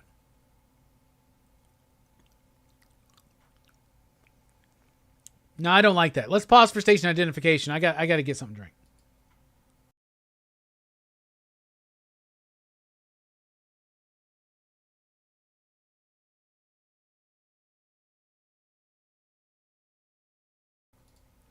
Yeah, I did not like that, y'all. So Mike also got me some BLT chips, and I was like, I think we've already done BLT chips, and I liked them enough, but like I got through half the bag, and I was like, I'm done. It's just, I like these specialty chip flavors, but I wish they made them in smaller bags. That's gross. All right, y'all. Friday afternoon, I went and watched Indiana Jones and the Dial of Destiny. So we're about to review it and have a discussion. We're not going to really spoil too much, but there may be some slight spoilage if you don't want anything to be known about the movie. So be warned. But now it's time to talk about Indiana Jones and the Dial of Destiny.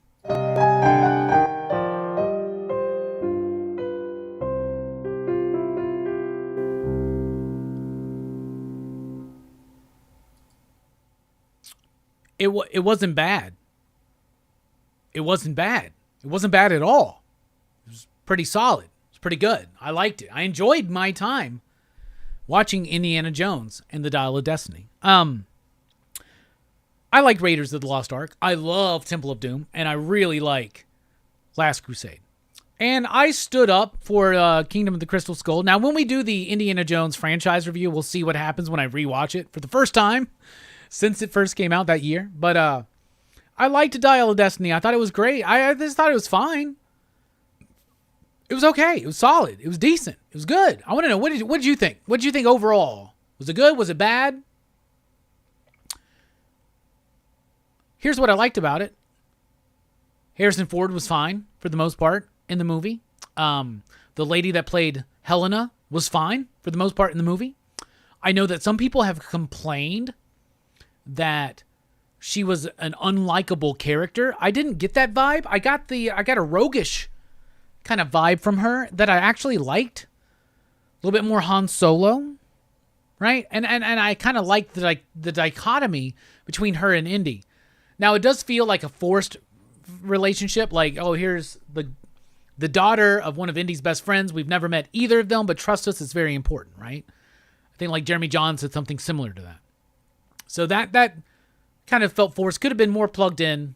If you wanted to go the nostalgic route, which they do try to do in this movie, then you could lean more into his goddaughter being more tied into maybe Sala, right? Who's in the movie, and he's great too. It's nice to see Jonathan Rhys-Davies back, right? That's cool. I think for the most part, all the performances were fine in the movie. That was fine. The direction for the most part was fine. The way everything was staged and the way that the action sequences went through and the pace of the movie is actually fine. For the most part, any other positives? I loved, what's his name? Mads Mikkelsen or whatever the fuck? I loved him as the villain. I thought he was a great villain. He's basically Werner von Braun, who Huntsville, one of the reasons why we're the bigger city that we are in Alabama is because of Von Braun, Operation Paperclip. And there's a great moment in the movie where he's like, I am not going back to Alabama. And I'm like, why, first of all, did that sound like Arnold Schwarzenegger? And second of all, like, there you go. So yeah, I loved Mads Mikkelsen in the movie, and I loved his henchman. He's the dude, I can't remember his name, but he's the dude who's the villain in the new Justified City Primeval. And I loved him in the movie. He's like the number one henchman. So I liked the performances. I liked some of the action sequences. There's a car chase that I really, really like. Well, they're not in cars. They're in these. I really liked it. There's this motorcycle, but I really liked it. There's some really cool action sequences. Things I didn't like. So the first 20 minutes of the movies is like set in the 40s. It's like an old school Indiana Jones adventure to set up the importance of what's to happen in the rest of the film. And it's all incredibly well put together. But they have to de-age Harrison Ford. Now, obviously, de-aging is not something that looks flawless at this point. So every time they do it, it's going to fucking look bad. And it looks bad in this. In fact, I would say the CG is lacking in a lot of spots. They're overly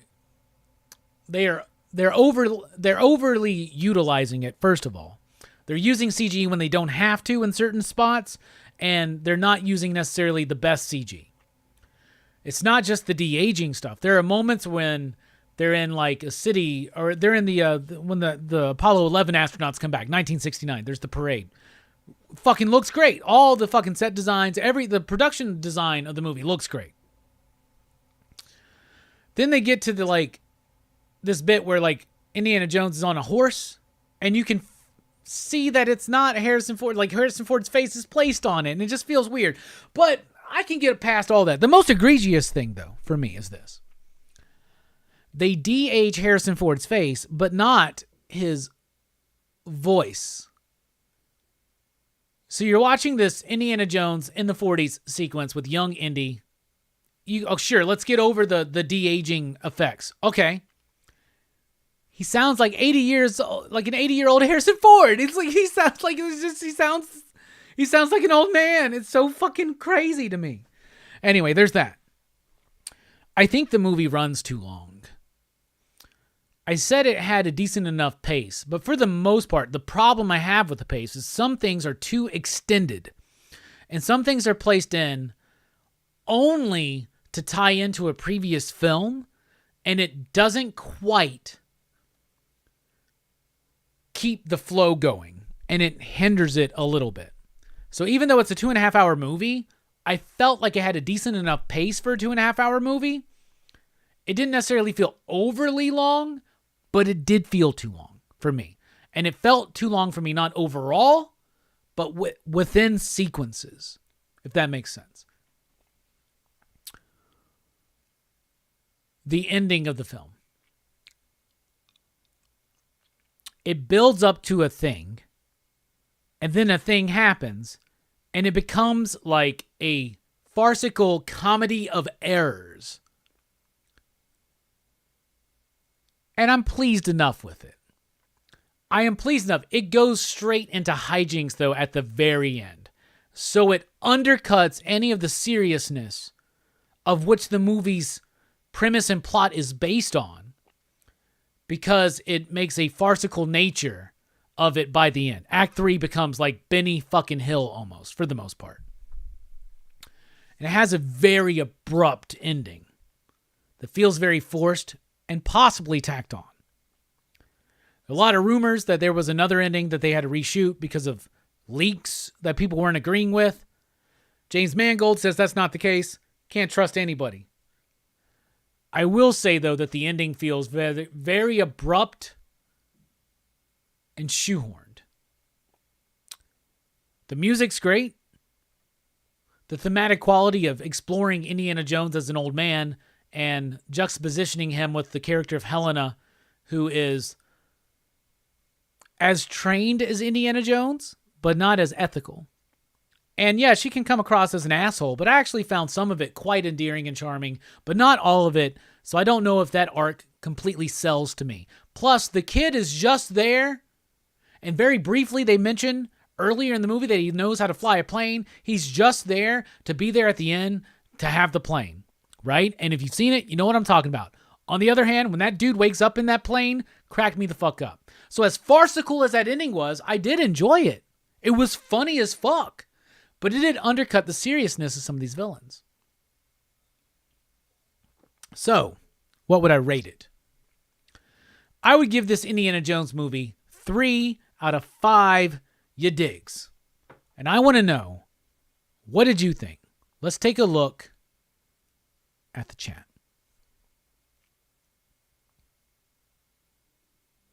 Our Ariaga says, what's up, gent? I got here a little late. I'm really looking forward to the Night Terrors event. Based on Robbie's comments, I'll add Ravager. Yeah, I think you'll like her. Dynamite says, hated her. Movie makes me mad. Okay, puff time. We're talking about Indiana Jones now. Nova69 says, I thought Indiana Jones was pretty solid and a good end to the franchise. John Dorsey says, it was a disgrace to the franchise, in my opinion. The writing and editing was poor. It's just full of poor choices. Canadian Survivalist says, everyone wants John Wick, no attention span. John Dorsey says, the intro was great. The de-aging worked for me. He was shot in dark places to help, I think. If they would have kept him more in the dark, I would have been happier. Hey, what's up, Taki? No, it doesn't have the Benny Hill nudity. I just want a Star Wars film. If that gets canceled for this failure, I will be upset. It was a 3.5 for me, says Nova69. So yeah, I'm going to go a 3 out of 5. I didn't mind it. I thought it was fine. It had some flaws, but I would say that it's the 4th best Indiana Jones film. So there you go. And thus has been our review of Indiana Jones and the Dial of Destiny.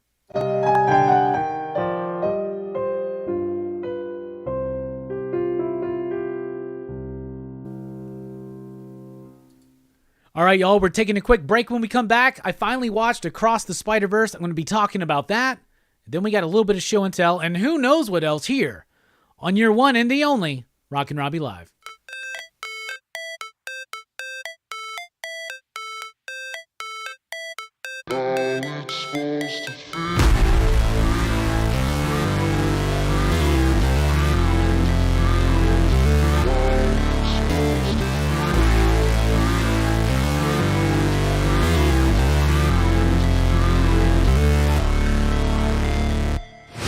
Never break, always fight, never quit, do it right, play the game, win it life, have no shame, there's no time, feel the pain, live the grind, I could change, in my mind, pick a lane, commit and climb, the only way to win it life. I never miss, that's fact. Taking big swings, bitch, hand me the bat. Put me in the ring, you'll go out in a bag. Cause I sing what I mean and I bring it to the mad light. Ain't got time to kill, I got time to feel. I took the red pill, I know life's short so I wanna live real. But how's it supposed to feel?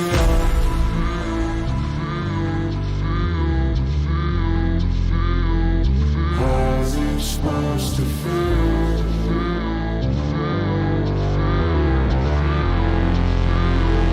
How's it supposed to feel?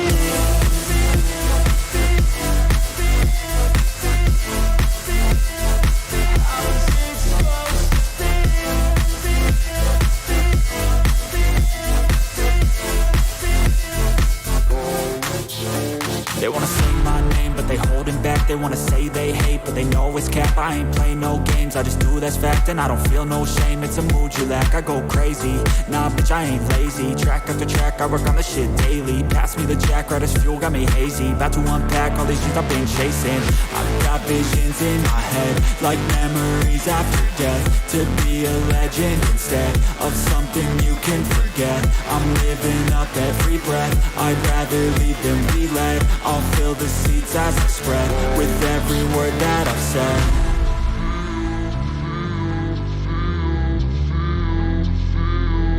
How's it supposed to feel?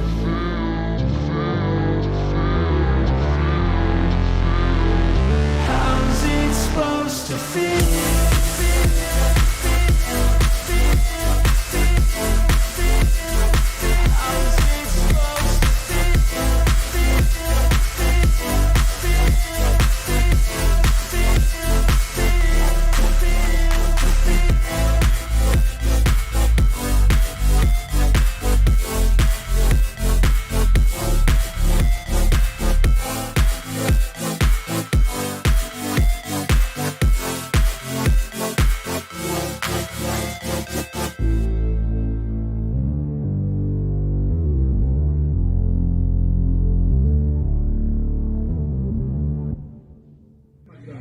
Welcome to Pop Culture Philosophers. I'm Rockin Robbie Live!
Hey, what's up, everybody? Welcome back to Pop Culture Philosophers. In particular, welcome back to Rockin Robbie Live. I am your host, Rockin Robbie Bills. We are going to be chatting tonight about movies, comics, pop culture, and a whole lot more. We've already had a great chat.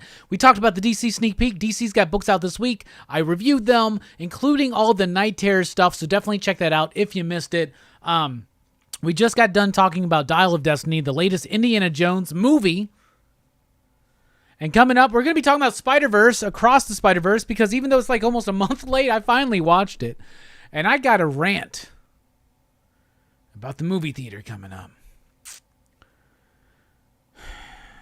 After that, show and tell, and who knows what else.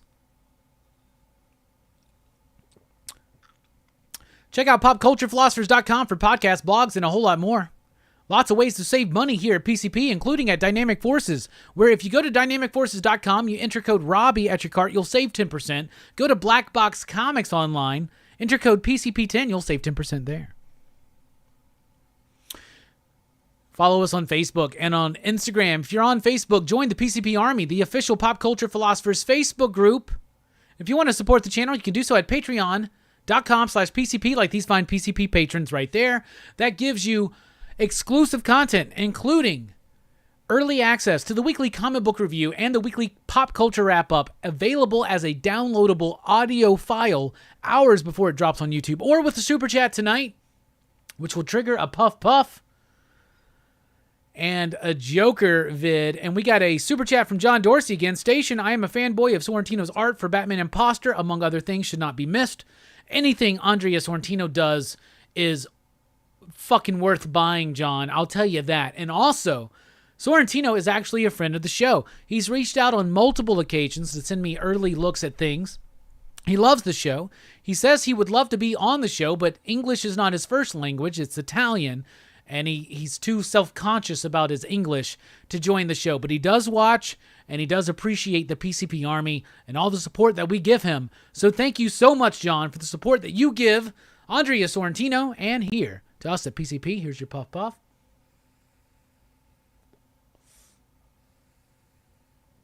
And I'm ready to vibe.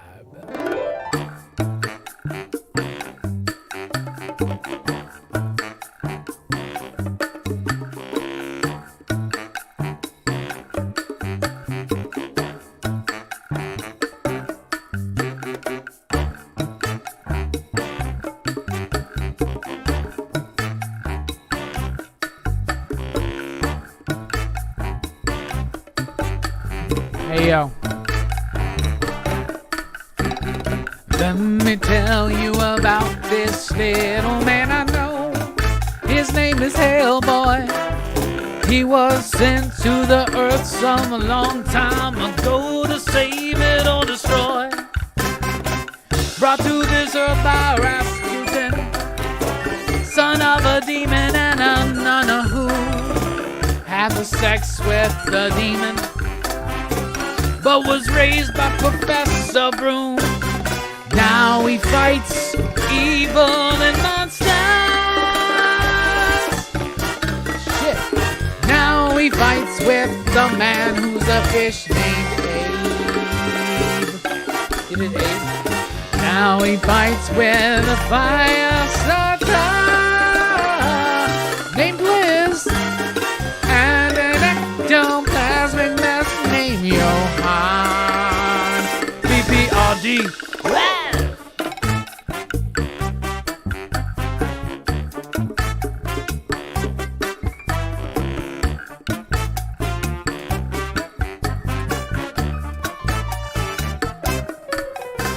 Yes, Ariaga, you need to learn those steps and help me remember them, because now the Hellboy song has not just become this refined fucking process. It's now added steps to it. Liz. So that's cool. Anyway, Liz is this. L-I-Z. Just make a Z. So when we do the named Liz, so remember that one. There you go. We get this for every super chat? Yeah, sometimes. And on some nights, there's different levels of super chats, but we're not doing that tonight. But yeah, every super chat usually gets a Hellboy song. Or a variation of it, because sometimes I'll be like, his name is Bowser. Because I got other little things. But yeah, it's easy. Just do the Hellboy song. And yeah, Fable, I do remember when we retired it. That beard, my good sir, well done. Well, thank you so much. You got to thank Kristen. She's my stylist. She does my hair and my beard. So she's great. I meet up with her about every 4 to 5 weeks. Got one coming up on the 16th. It's going to be nice. It's good. I might add some lines in. Maybe on next. Nah. I'm 42. I shouldn't add lines.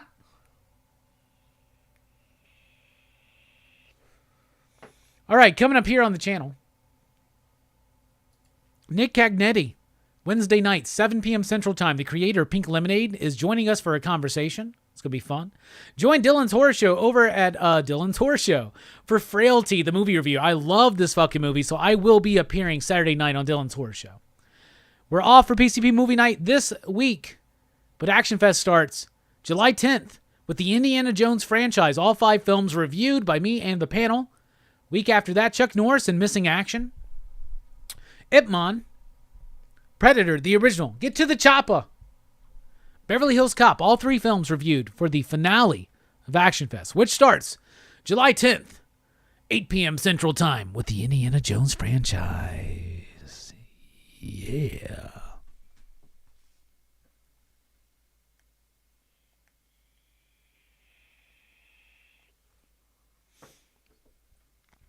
Ouroboros says, Robbie, I always thought you were in your 20s before you said your age. Yeah, I'm 42. Do I feel it? Fuck no. Do I act it? Hell no. Do I live it? God's no.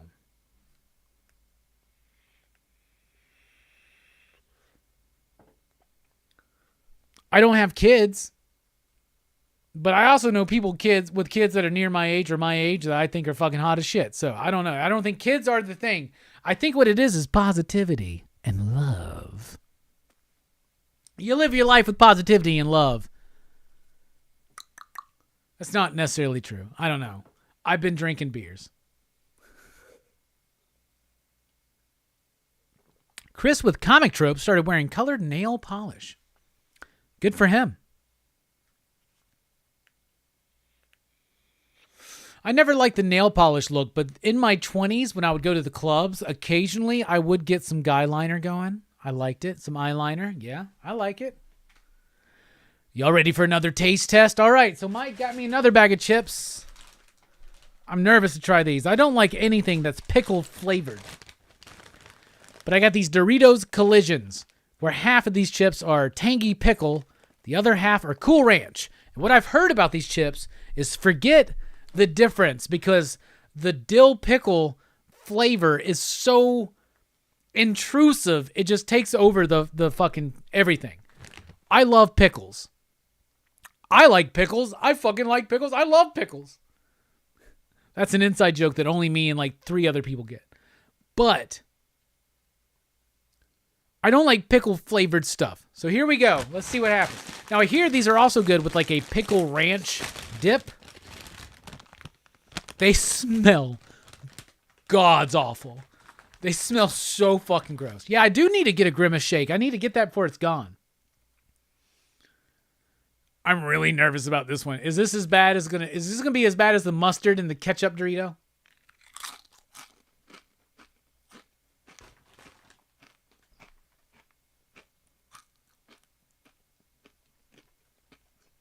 That's so fucking gross. This is pickles. I love pickles. I do. I love pickles. Oh, it's so gross. That has to be a pickle one, right? Can we get a Cool Ranch one?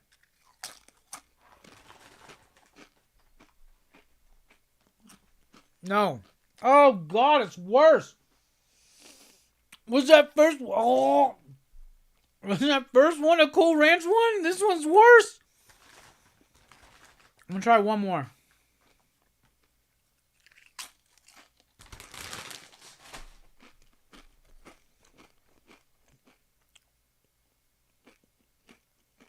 That one's Cool Ranch.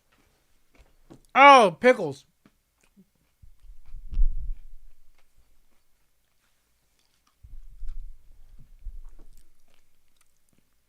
That's gross.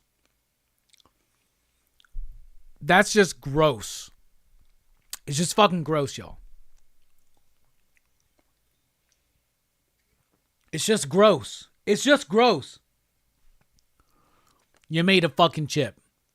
You added the bullshit pickle flavoring to it. Congratulations, Doritos. Congratulations, Frito-Lays. You got one you dig. You made a fucking chip. That's so... No. Actually, the longer it fucking gestates, it's even fucking more gross. You get a half of you dig. 0.5. That is nasty. That is so gross. That's worse than the ketchup. That's worse than the mustard. That is so fucking nasty. I'm offended at how gross that fucking chip is. See, John, that's okay. We can disagree on that because you say pickle chips are my best of all time, right behind salt and vinegar. I hate salt and vinegar chips. It's something about the vinegar. I don't like it. I don't like the vinegar flavoring on chips. That shit's gross as fuck. To me. It's nasty. Jesus.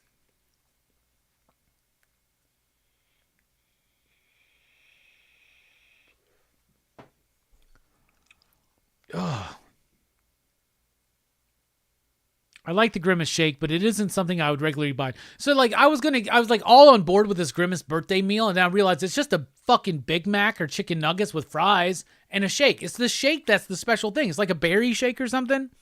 So I didn't think it was that exciting. I'll tell you what though. On Thursday, the Taco Bell Volcano menu came back to all restaurants for a limited time. Let me tell you about my experience with that shit. All right, so I get on DoorDash, and they're telling me on DoorDash that I can't get a volcano taco or a volcano burrito, but I can order a side of lava sauce. Like, what the fuck? So I send Strickland. I was like, hey, man, I'll buy your lunch. Just go to Taco Bell in person. All I wanted was 2 volcano tacos and a volcano burrito. I love the volcano menu. The volcano menu started in 1996 as a movie tie-in to what movie? Michael Crichton's Congo. That's right. All right. So I remember loving it then. And then the last time it was on the menu was 2016. Everybody this week, a lot of younger people were asking me, what's the importance of the volcano menu? It's got a jalapeno queso dip. That's basically it. That's basically what it is. It's a slightly spicy cheese sauce. Everything else is the same. There's a red shell on the taco, doesn't change the flavor. There are red tortilla strips in the burrito, doesn't change the fact that it's just a beef and rice burrito with the lava sauce. The lava sauce is what's important. So I sent Strickland to get the Taco Bell, and they tell him they're out of the volcano burrito.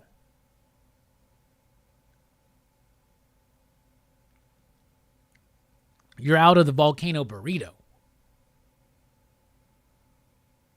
So to me, I'm like, but I got volcano tacos. So I got 3 volcano tacos. Before I review those, let's talk about this.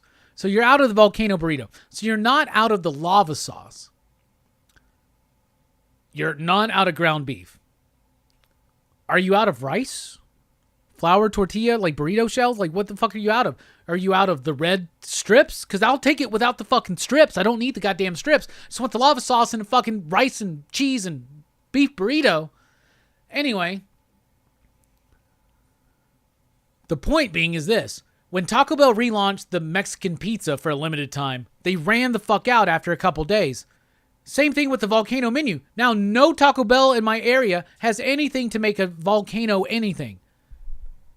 You fucking suck, Taco Bell. I fucking love you. I defend you. You're my favorite fast food restaurant. I fucking love you, Taco Bell.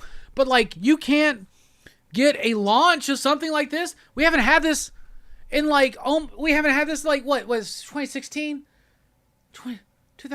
What? We haven't had this in like, it's not 10 years, Robbie. It's like 7 years. We haven't had this since 2016. You can't handle the launch of a volcano menu. All you need is red fucking strips, red fucking shells, and lava sauce. You can't fucking do that. You can't do that. You can't manage that for more than a fucking day. You're out of shit on day one. You're out of shit on day one. What the fuck, Taco Bell? I love you. And I will never... This is an Ike Tina situation, it feels like. It really does. I know people like to make jokes. Taco Bell, oh, you rip you up, give you diarrhea. I don't have those problems. I don't fucking know what you're talking about. But like, god damn it. You can't launch something and not be out of it the next day. Also... At Heroes Con, on the way back, I finally got an enchilada. What the fuck was this? It was an enchilada the size of this fucking vape pen. Are you fucking serious? It was ridiculous. Taco Bell, you're fucking with us. You are purposely twisting our nostalgia for your bullshit fucking food. The same 8 ingredients in different fucking combinations, but you act like certain things are scarce. Bruh, it's not the McRib. It's not like you're bringing in something completely fucking different. Red taco shells? Who gives a shit? Lava sauce. A spicy cheese sauce should always be on your fucking menu. It should always be there. It should be stocked. It should just be a part of it. What is wrong with you, Taco Bell? I'm so fucking pissed. That being said, if I go to a Taco Bell right now and they tell me they have the volcano burrito, I'm fucking getting 2 of them. The fuck? And I know where to find spicy queso dip. I can make spicy queso dip. I can make it better. What is wrong with me? Fuck. Fuck, Taco Bell. God damn it. I want to be your biggest fan, Taco Bell. I really want to be. I've spent my entire life trying to be your biggest fucking fan. And in my adult life, you've just shit on me, bruh. You've shit on. Where's the chili cheese burrito? The chilito? Like, you can make that. The enchilito. You can make that any fucking time. Anytime. 7-layer burrito. You can make that. Bring back the spicy fucking tostada, you pieces of shit. Can we pause now for station identification? Because I am really fucking pissed off. When we come back, Spider-Verse.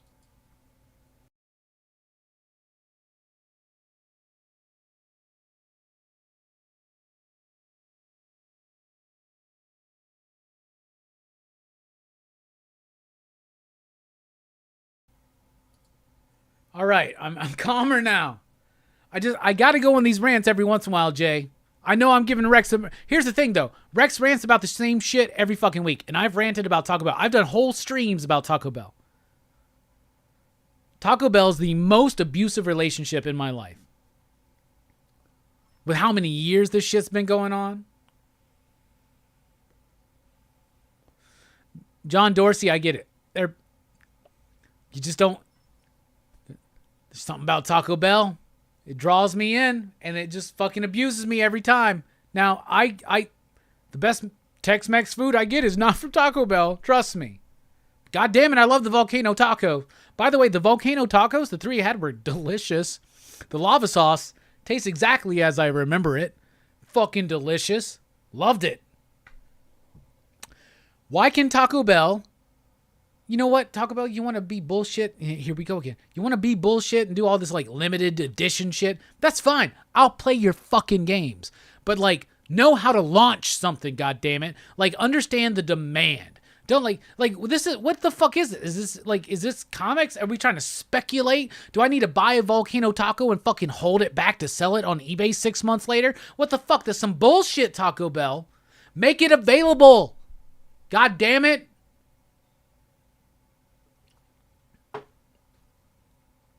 I'm pissed again. Well, while I'm pissed, let's fucking talk about this movie. I finally watched today Spider-Man Across the Spider-Verse. Let's talk about it.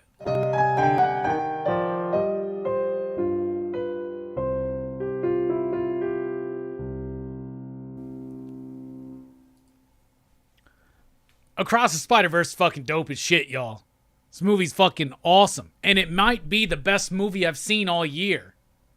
Now, I still haven't seen Asteroid City. I want to get that one in, the new Wes Anderson film. John Wick 4 was great. Guardians 3 was great. What's the best movie I've seen this year? Let me grab my phone. Let me pull up my app. I haven't seen Beau is Afraid yet. What movies have I seen this year? And is this the best one? Because Across the Spider-Verse is fucking dope.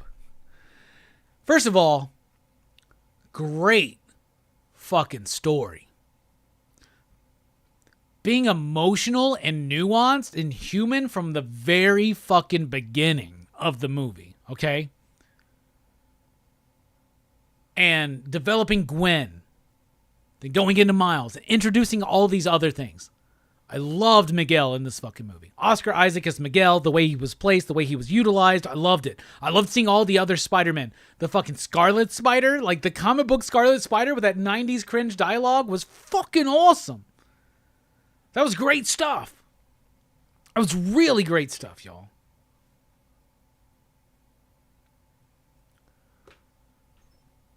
The animation. I've never seen an animated movie that fucking looks as good as this one. It's brilliant. It's brilliant. Into the Spider-Verse I thought was brilliant. Across the Spider-Verse next leveled it. Every character, every world had their own look. The look of Spider-Gwen's world was fucking fantastic and looked just like what Jason Latour and shit did, right? Miles' world has a fucking quality to it. Nueva New York. Yeah, it doesn't look like 2099 in the Marvel Universe. But why? Because Gwen's world looks more like that now, actually. That's more modern now. His world looked fucking fantastic. The Lego world was fucking awesome.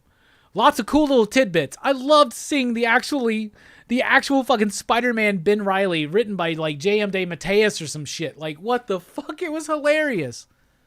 I loved it. Spider-Gwen was amazing. Miles was amazing. Oscar Isaac as Miguel O'Hara was amazing. Spider-Woman was cool in the movie, right? The pregnant Spider-Woman on the bike, like Jessica Drew, right? That was really cool. I liked that. The drama, all the drama that happened with the characters, it all felt very real. It all felt very important. It all felt very universal.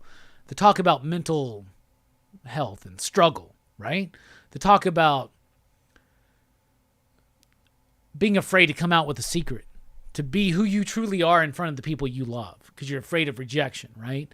Stuff like that, like really elevated that fucking movie. The style of it was fucking gorgeous. It's amazing.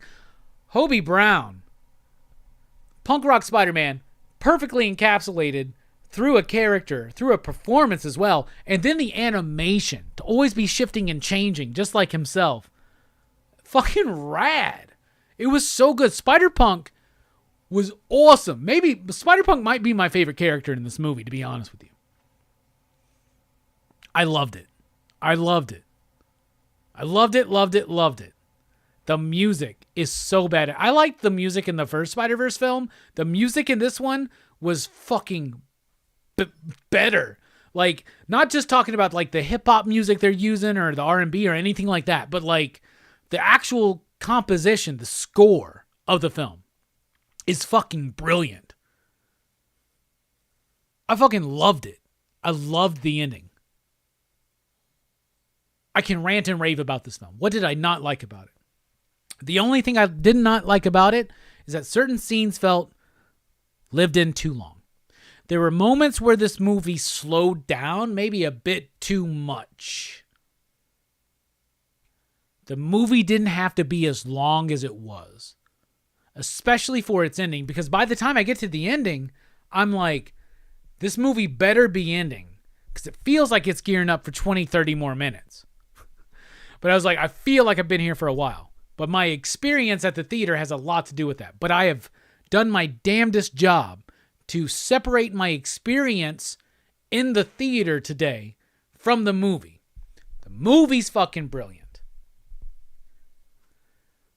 The story, the voice acting, the look, the style, the quickness of it at times, it does lull just a little bit at certain times for me.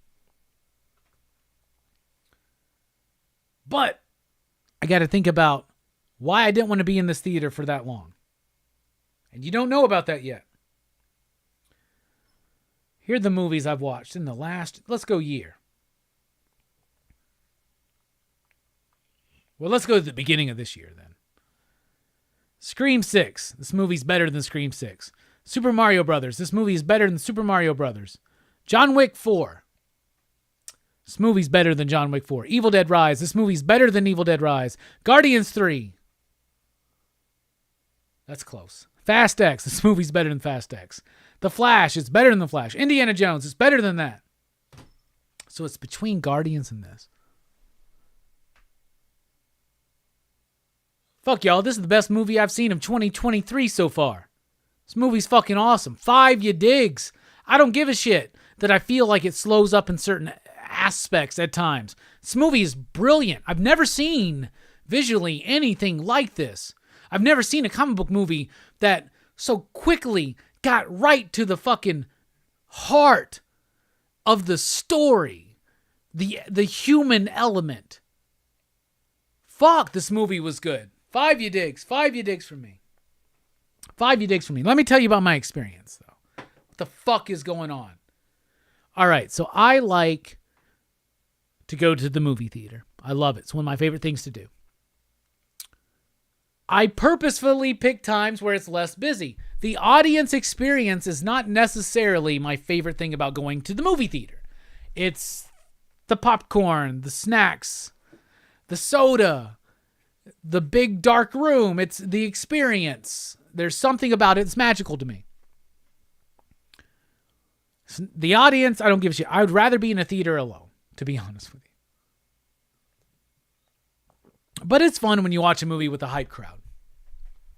When I watched Indiana Jones, I watched it on a Friday afternoon. And obviously it's 4th of July weekend. But usually when I go to the movies on a Friday afternoon, I don't have a lot of people in my theater. There are a lot of people. But then again, I went to the IMAX. So it was my first IMAX movie I saw at this theater, which I've heard has really great IMAX. And it looked amazing, and it sounded amazing. It was great. I'm really excited because I'm going to watch Oppenheimer in IMAX.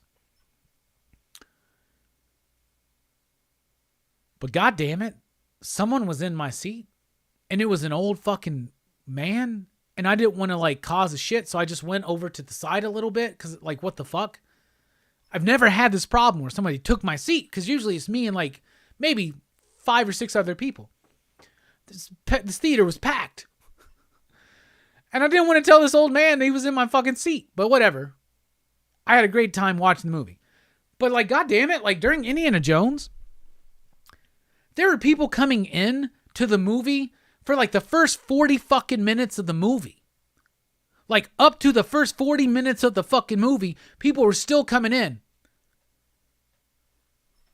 What the fuck, right? And we're on an IMAX screen, so I can see their goddamn silhouettes. And if I didn't see their silhouettes, they're flashing their fucking phones at me. What the fuck, dude? I get it. When you come into the theater, it's dark. Don't turn on your fucking phone. Don't turn on your phone flashlight. We're not even there yet. We're not even there yet, y'all. So in Indiana Jones, there were like 4 different sets of people that came in within 40 minutes of the movie's fucking start that turned on their fucking phones to like find their spot. And because it's an IMAX, I'm like completely covered up by their silhouette for a portion of my fucking frame. What the fuck, bro? Like, I get coming in 30 minutes late. There's 30 minutes of trailers and advertisements, right? Like, you're 40 minutes in the movie. You know what that means then? You're over an hour fucking late to the start time. Why are you even fucking here? Like, why are you even fucking here? Why are you even fucking here? Just wait. Just wait. Just fucking wait. Goddamn Spider-Verse today. Spider-Verse came out like, what, 3 fucking weeks ago?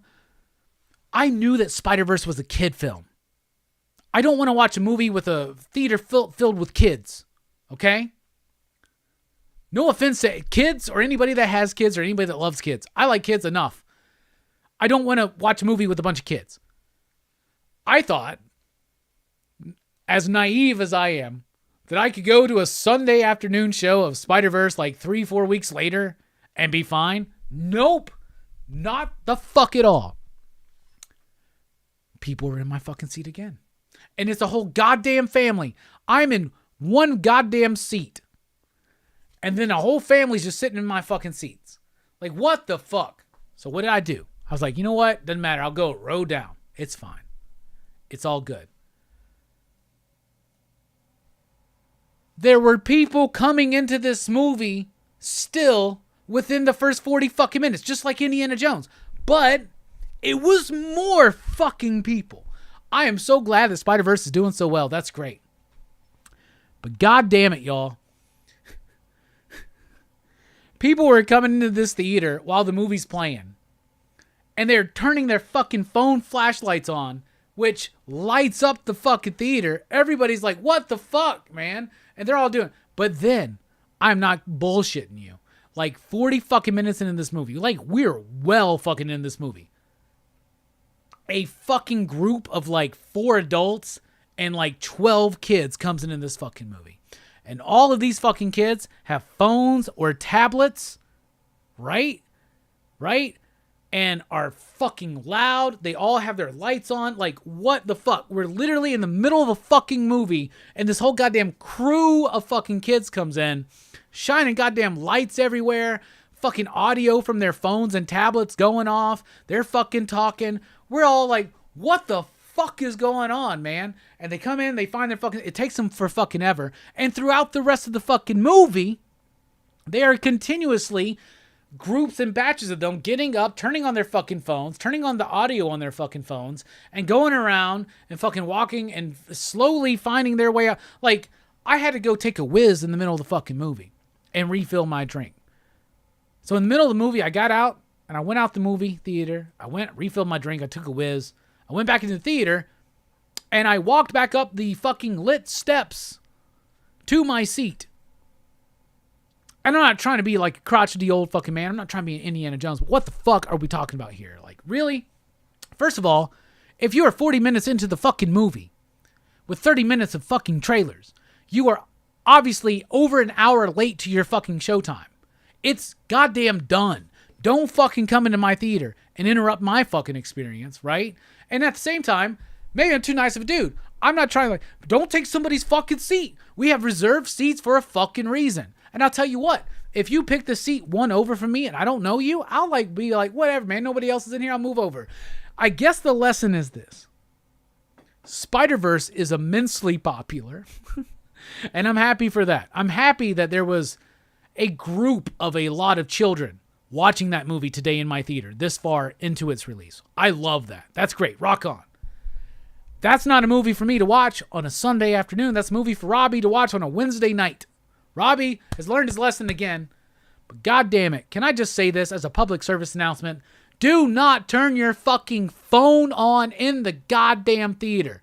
The audio will come across every fucking bit of it, but it's the light that will do it. It's the light, y'all. I thought this is a new thing for me. People doing, this has only happened to me in Indiana Jones and Spider-Verse. And it all happened within a few days. People, what the fuck? Maybe it's because they're popular. I know that Indiana Jones is tanking. There was a lot of people in my theater. That's great. That's cool. Why are people showing up into the movies an hour late? Dude, go to the next fucking showing. Go to the next fucking showing. Yeah, dude, I don't want to see all the same trailers either. But, that's why we have reserved seating. And the lights are on until the trailers are done.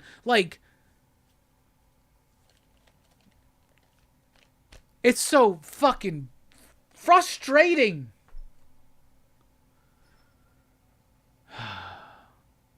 Let's look at the chat. I've been ranting for a while. Had to get those out.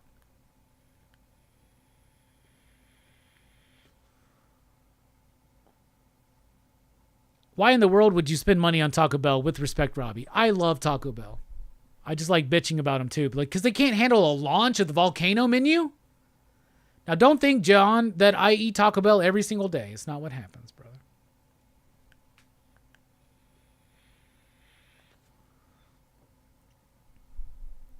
Taki says, Across the Spider-Verse wrecked live-action superhero movies for me. Dynamite says, you can't capture the same magic in live action. Stu says, man, unreal. That scene between Gwen and her dad and the pastels literally dripping everywhere was just perfect. It was so good. Spots where the soundtrack was so creepy. Just like the first movie, I loved all the characters. Sony's improvements to Spider-Man India. Spider-Man India was so fucking badass in this movie. Better than any of the comics. Yes, Steph, I also gave Martin a 5, and that's fine. Bataki gave it a 5. He wouldn't give Martin a 5, I guarantee you.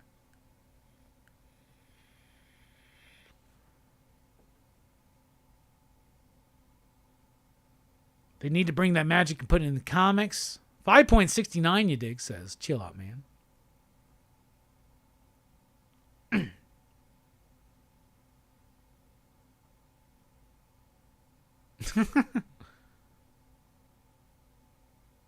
Because people have no respect for the theater experience anymore. It was really pissing me off, y'all. And I'm not that guy. Because I worked at movie theaters, right, in my 20s. I hate it when people come and complain about shit. Now, I'd go kick people out, and maybe I should win. But what am I going to do? Go and fucking ask, as an adult, some fucking 18-year-old to go kick out a bunch of fucking 4 to fucking 12-year-olds in my movie theater? I don't know. I was able to enjoy the movie enough, but God damn it. Are you serious? Why does everybody... This was a one-off experience with Spider-Verse, having a group of fucking kids come in with no supervision, basically. But what is this fucking obsession with people showing up an hour into the fucking movie, right? Into the start time, including trailers, and they turn on their fucking phones. I get we all have flashlights. There's a reason we're not supposed to all have flashlights in a movie theater. I guess I just can't go on Friday afternoons or Sunday afternoons anymore. I was just busy Thursday, unfortunately. And yeah, 4th of July weekend, you're right. Steph, and I get, maybe I'm spoiled because of the pandemic, but for years, Sunday afternoons at my theater have been dead as fuck, no matter what movie I'm watching. So, yeah. It's my hubris. I also watched the movie 3 weeks or 4 weeks later. I thought we were past it. It was bullshit, but whatever. I feel your pain, Robbie, says Two Gun. John says smartphones should be banned from theaters. Bobby says that's how you get night terrors.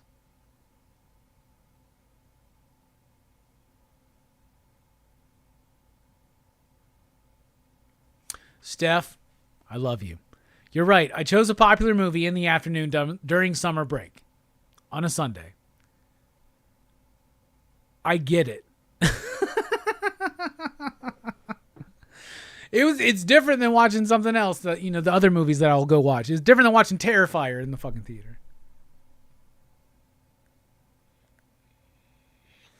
But Taki, you're right too, man. Nah, Rockin Robbie, there's the decorum to seeing a movie, not a playground. And it was a playground experience today, and it was pissing me the fuck off. Today I had Barks root beer, 0 sugar, and bucket of popcorn. That's what I had today for my movie snack. For Indiana Jones, I did peach Sprite 0, which is like one of my go-tos at the theater, and Sour Patch Kids. Today I wanted popcorn.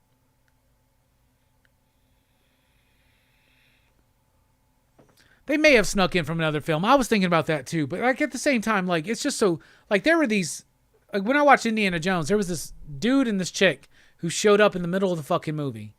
And they're like got their fucking phones on and they're like looking around like I get it. When you first walk into one of those things you can't see. But like I get it, but like at the same time when I look at the fucking screen, like at the people are projected, like I see them illuminated. And the thing about seats is they're all numbered. Like you can clearly see them. It was rough.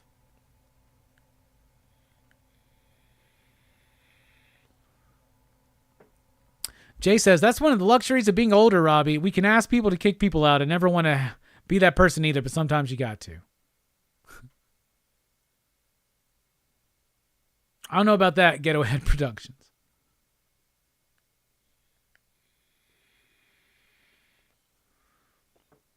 I mean, maybe, and that's fine, but like, God damn it. Like, if you're going to sneak into the movie, right? Like, do that, right? Like, get out of one movie, go to another one. Like, you'll get away with it in most theaters. Most theaters have very little oversight anymore because they have very low staffing. But, like, I'm always surprised when there's an usher to actually take my fucking ticket. But on Sundays, there is. And I get it. And, like, usually I go on Wednesday night, Thursday night, or Sunday afternoon, which is usually dead. And I swear, y'all, I really thought, this is my naive nature. I really thought Across the Spider-Verse would be free. Like when I bought my ticket last night, it was like I was the only person who had gotten a ticket, but there are a lot of people that came and showed up late. That ain't going to happen when I see Ignition City this week, though. I bet I'll be the only person in that fucking theater. When Mike saw Indiana Jones on Thursday night at 10:30, he was the only person in the IMAX fucking theater. Can you believe that? He hollered at me and I was like, bro, I just got done with a 3-hour fucking stream. I can't do it. I'd like to, but I can't.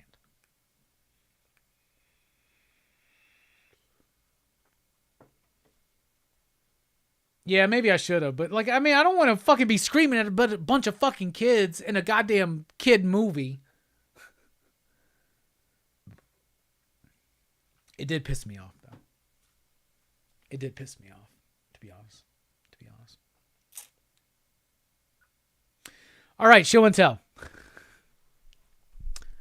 So, we're going to start with this, because I don't know if I've showed this off, but I've been getting into the Robert Crumb stuff again a lot lately, and this is his. Abrams, I think, put this out. Yeah, Abrams does these awesome books of trading cards. I have the Garbage Pail Kids one. I have the Mars Attacks one, the Star Trek one, And I need to get the X-Men one, but I don't have the X-Men one. But I did get the Robert Crumb Heroes of Blues, Jazz, and Country. And what it is the trading card set by Robert Crumb. And Robert Crumb loves a lot of this music. You can tell from his documentary. Has a lot of music in it. So it's just a lot of iconic figures from blues, jazz, and country. And they're nice big reproductions of the artwork. Mississippi John Hurt right there. Here's some jazz stuff going on. So I like this stuff. I like the artwork. I like the presentation. Abrams knows how to make a fucking book. Because they're the ones that did one of the best Marvel books last year, which was fucking Fantastic Four Full Circle. And some country. But I like Crumb's work. I really do. I like having this. And the coolest thing about it is it comes with a CD that has some recommended jazz, blues, and country music. If you want to zoom in, I'll try to get a good look at that for you.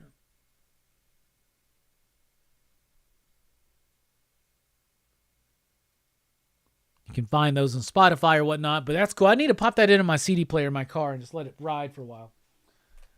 The last time, though, I was really into blues was the last time I was watching the Crumb documentary. It wasn't the best part of my mental health last year. At the end of last year, I was not doing so well, and I was drinking way too much bourbon and listening to way too many blues songs. So I'm almost hesitant to jump back into it, but yeah, fuck yeah. When I showed off my Heroes Con haul last week, I did miss a couple things that I left in the room. Or in Studio B, I should say. Can you believe that just happened? For the first time ever on a Rockin Robbie Live.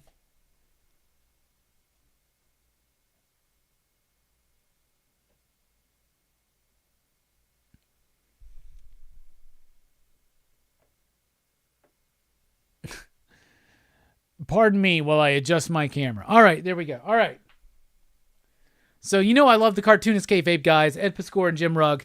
I did get my Treasury edition signed by them. Jim Rugg signed it right there.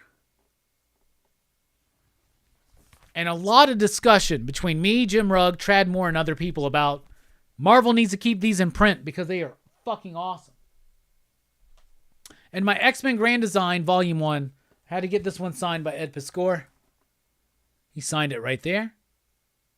So those are two books I did not show off. And I did not show one of the coolest remarks I got last week, or a couple weeks ago at Heroes Con.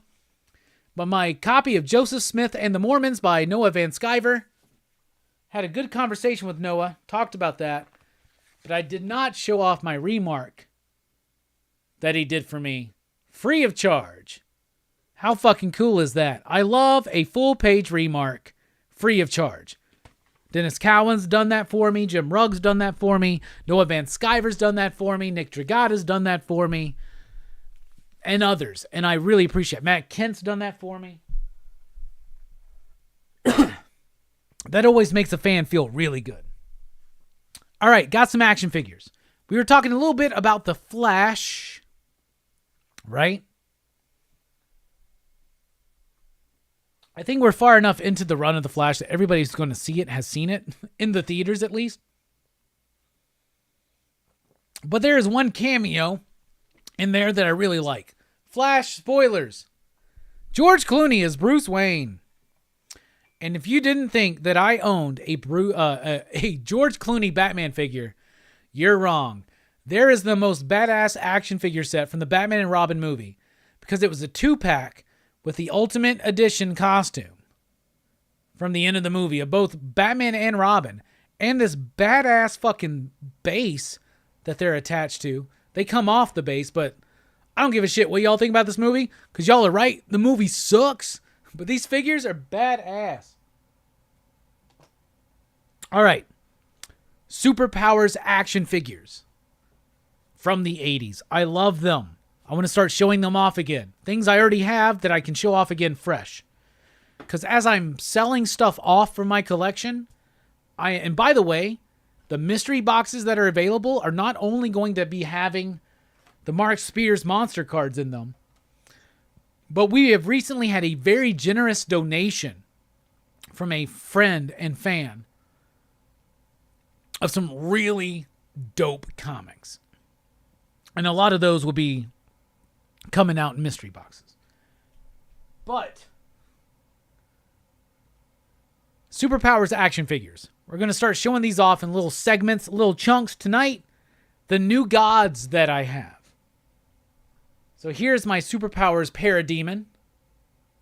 This is a fucking pristine figure. I got it on card, and the card was a little loose, and I broke the card open fully. But you don't want to like utilize their features too much, but that's a very clean Parademon right there.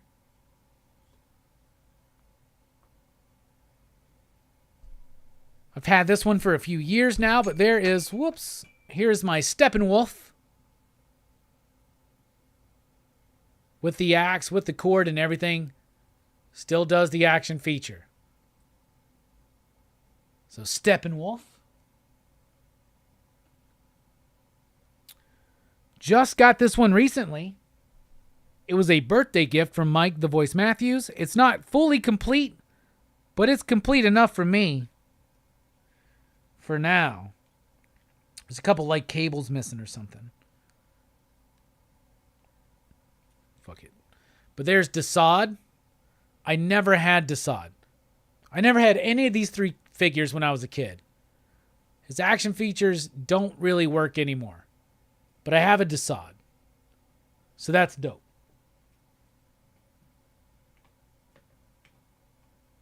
And then to wrap it up, my dark side. I bought this from the Huntsville Comic and Pop Culture Expo a couple years ago.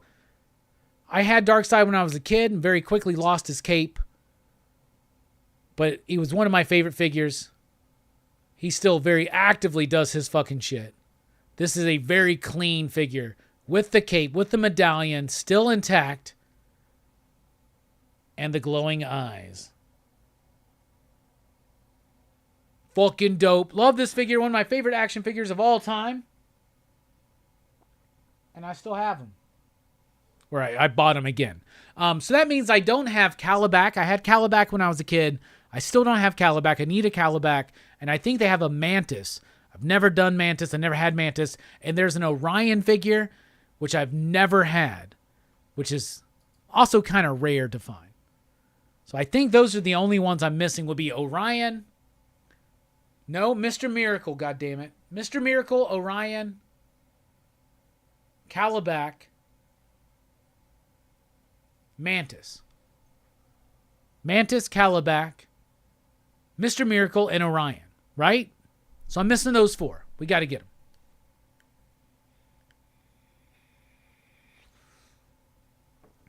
Fuck yeah. You know, Steph, by the way, sexiest member of the PCP Army Bad Batch and the excitable PCP crew. Fuck yes, Steph. That's right. You're part of the crew. Disagrees with me about the movie experience. He's like, Robbie, what were you thinking seeing Spider-Verse on fucking July 2nd on Sunday at 12:30? What the fuck's wrong with you? And you're right, Steph. But at the same time, he's all like, dude, Batman and Robin action figures are dope.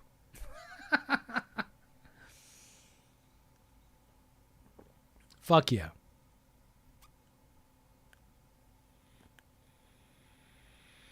Hell yeah, chill out, man.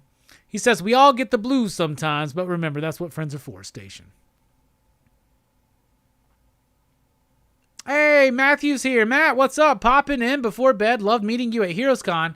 Bruh, are you the dude, Matt? Are you the Matt who, like, bought us drinks on Friday night, hung out with us, met Trad Moore with me, and shit like that, dude? Had the conversation about the Treasury editions, how important they are. Bruh, thank you. It was an honor meeting you, man. You were awesome.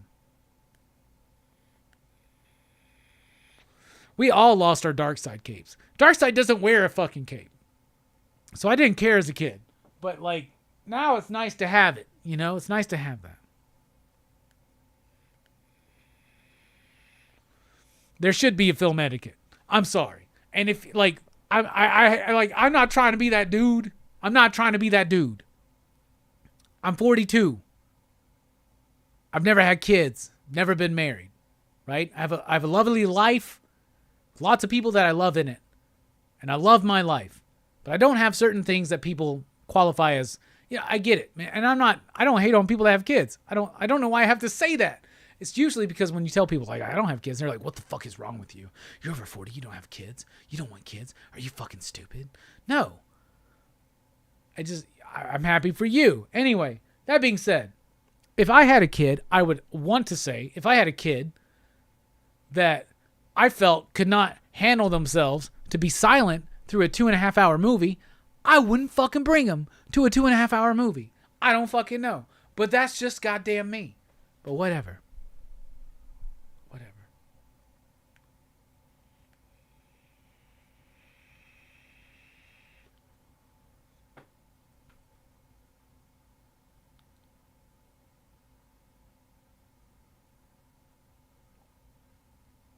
What are y'all talking about?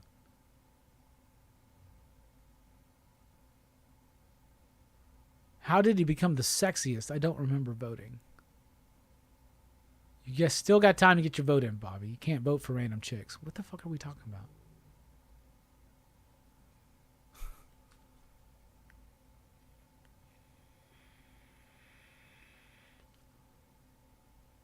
Did I say someone was the sexiest something? I don't remember.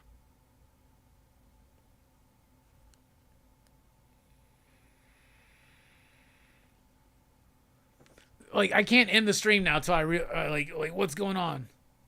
Oh, voting for sexiest member. I see what you're saying. There's been a private vote between me and some of my friends, and Steph has come in at number 1, Nick is coming at number 2, and Fable's coming at number 3. And I'm honestly kind of offended that I didn't make the top 3, but whatever. But if you guys want to know, yeah, me and some friends of mine, we have some men and women friends of mine have definitely objectified members of the Excitable PCP crew, and we have determined between all of us, Steph, Nick, Fable. So there you go.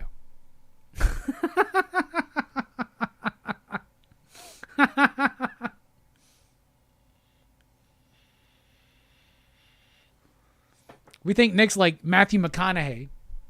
Fable's got this like Robert De Niro kind of like edge to him that we just fucking think is so sexy.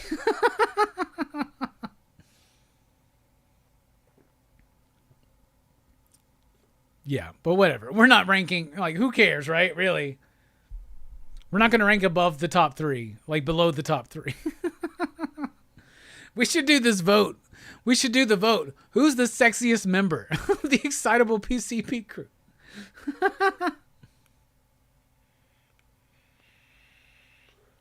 Fuck yeah. All right, now it's time, since we just wrapped up show and tell. Did I? Yep. It's time for your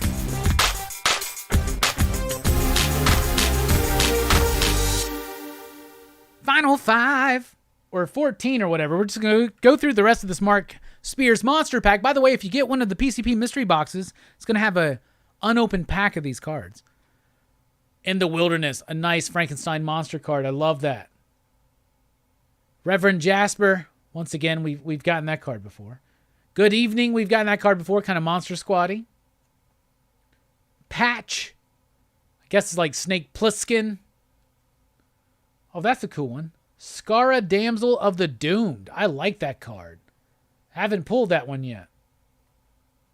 Help, a little bit of the Wolfman. A nice The Bride vintage. I love these vintage ones that like look and feel like those old wax packs, you know? He puts those in every one. There's the Hunchback version of it. So I think there's like a whole set of different cards that are done like that. There's a lot of special cards in these. And these are the black and white special cards. Werewolf Attack, Werewolf versus Dracula, and Grimlicken the Witch. Then we have a cool special edition. This is, by the way, is the Halloween edition of the cards. The Monster's Bride, all in like orange. The Count, the cool border. This one's cool. Grimly Gold. Who the fuck is this, Mark? It's like some kind of wrestler with a cyborg arm? That's cool as shit. And then the Night of the Living Dead. This is card 3. They're coming for you, Barbara. I think we opened that one before, too. A lot of repeats in these cards, Mark. A lot of repeats.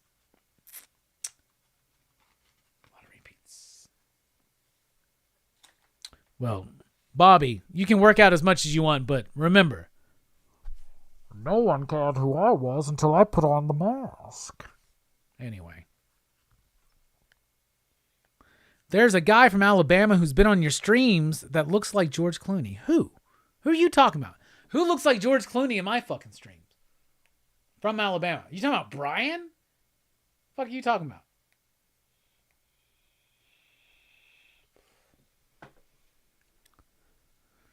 I can't leave now until I know who you're talking about. Who looks like George Clooney on the streams from Alabama?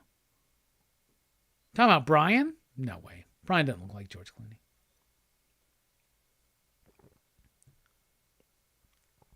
I'm waiting. I can't end the stream now. I'm just waiting. I don't look like George Clooney, bruh. I wish, Jay. I wish it was me. I really do. I really do. George fucking Clooney right there, hugging Darkseid.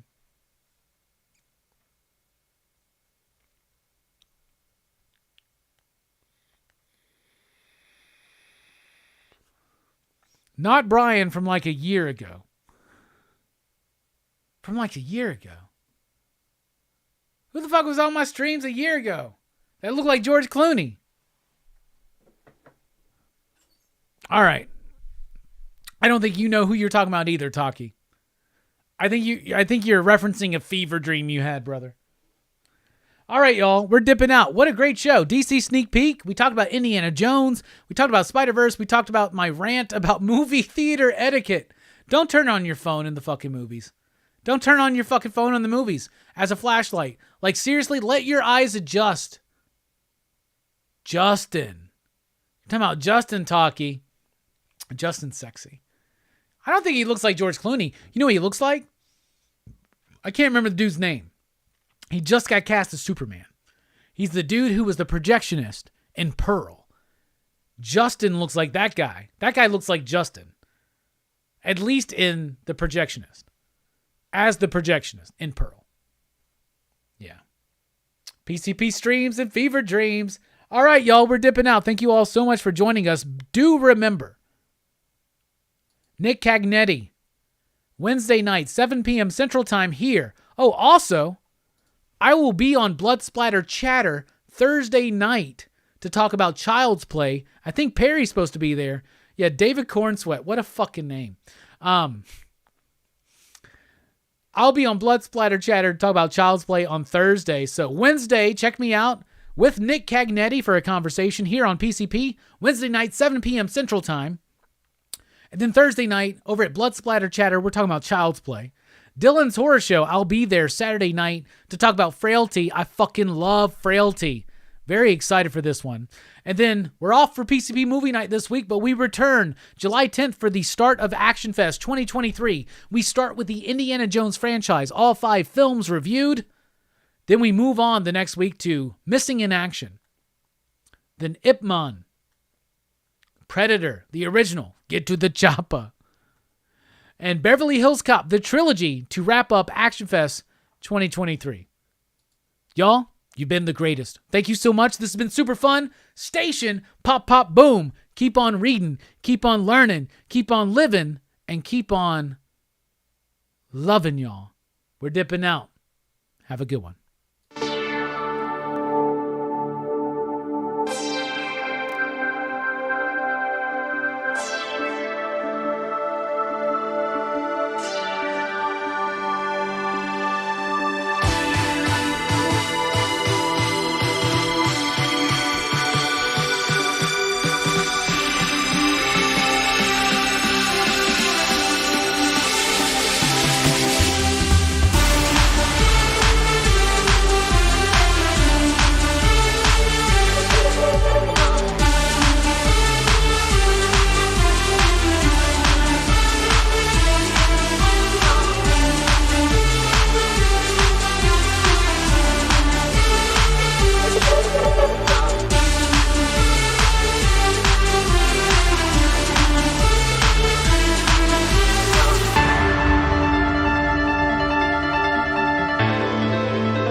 Hey, what's up, everybody? So, we had two really bad taste tests tonight. The Cuban sandwich, Lay's wavy chips, the dill pickle, tangy pickle, fucking Cool Ranch Doritos, which were gross as fuck. So let's end it on a positive note. Hopefully. Kit Kat Churro. There's no fucking way this is not good, right? There's no way this is not good. Once again, provided by my friend Mike06, who's in the chat right now. Station Mike. Mike, I loved Across the Spider-Verse. Loved it. 5. 5 you digs. Indy 3. Spider-Verse 5. To update you, Cuban chips I think got 2 you digs. Pickle chips from Doritos got 0.5. So gross as fuck. I'm not that drunk. I have not drinking any tequila shots or any shots tonight. I've only had 3 beers. All right. But we're ending on a positive note, y'all. Kit Kat Churro. These got to be good, right? They got to be good. I've never had a bad Kit Kat. I like the apple pie ones, caramel apple, the blueberry muffin ones, dark chocolate, white chocolate. There's no way that like a cinnamon, deep fried cinnamon flavored Kit Kat's bad.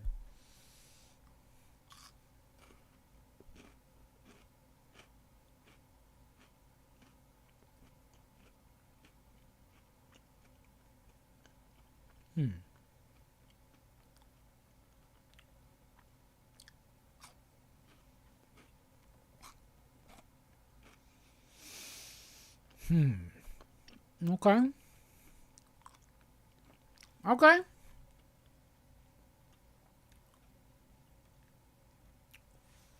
First of all, You can never go wrong with the texture of a Kit Kat. The creaminess of the chocolatey, whatever the fuck coating they want to put on it. This isn't a chocolatey coating. It's like cinnamony, right? Milky, cinnamony. This milky thing. That's why I like the dark chocolate Kit Kats, because, I mean, it's not real dark chocolate. I would like Kit Kat to do a bold as fuck. Like, at least just like a 70% dark chocolate, right? That would be really good. Because the texture of a Kit Kat is like none other. That wafer with the milky coating or whatever just fucking works. I would love it to be sharper. So Kit Kats work. As a Kit Kat, it fucking works. It's a Kit Kat. Kit Kats automatically get 40 digs based on texture. Flavor. Cinnamon Kit Kat. That's what I was expecting. It's not overly cinnamony, but it does have an element of the fried aspect. So I really like it. Let's try another one before I rate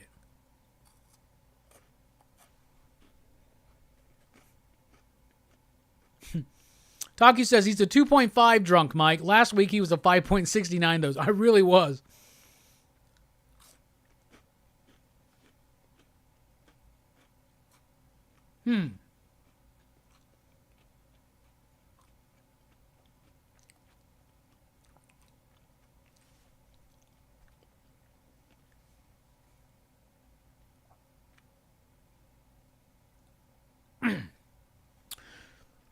Kit Kat has done better.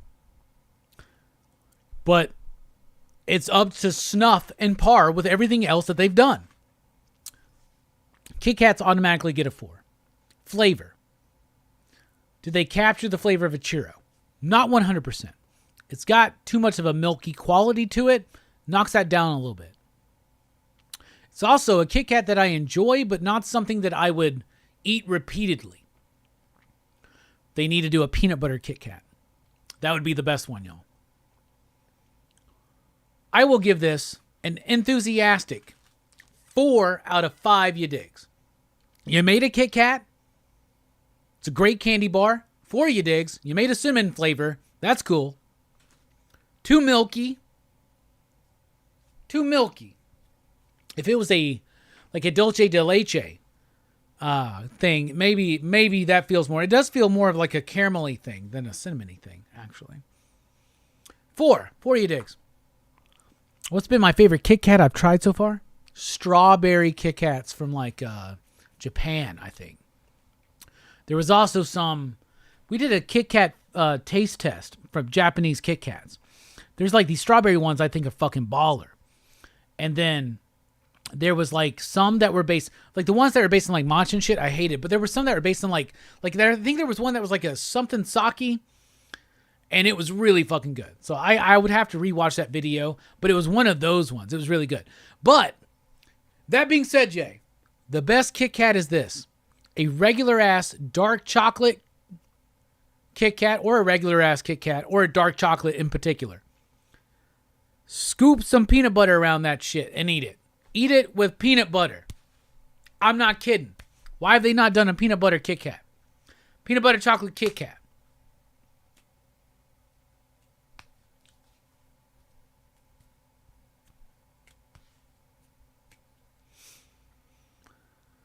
So I don't know.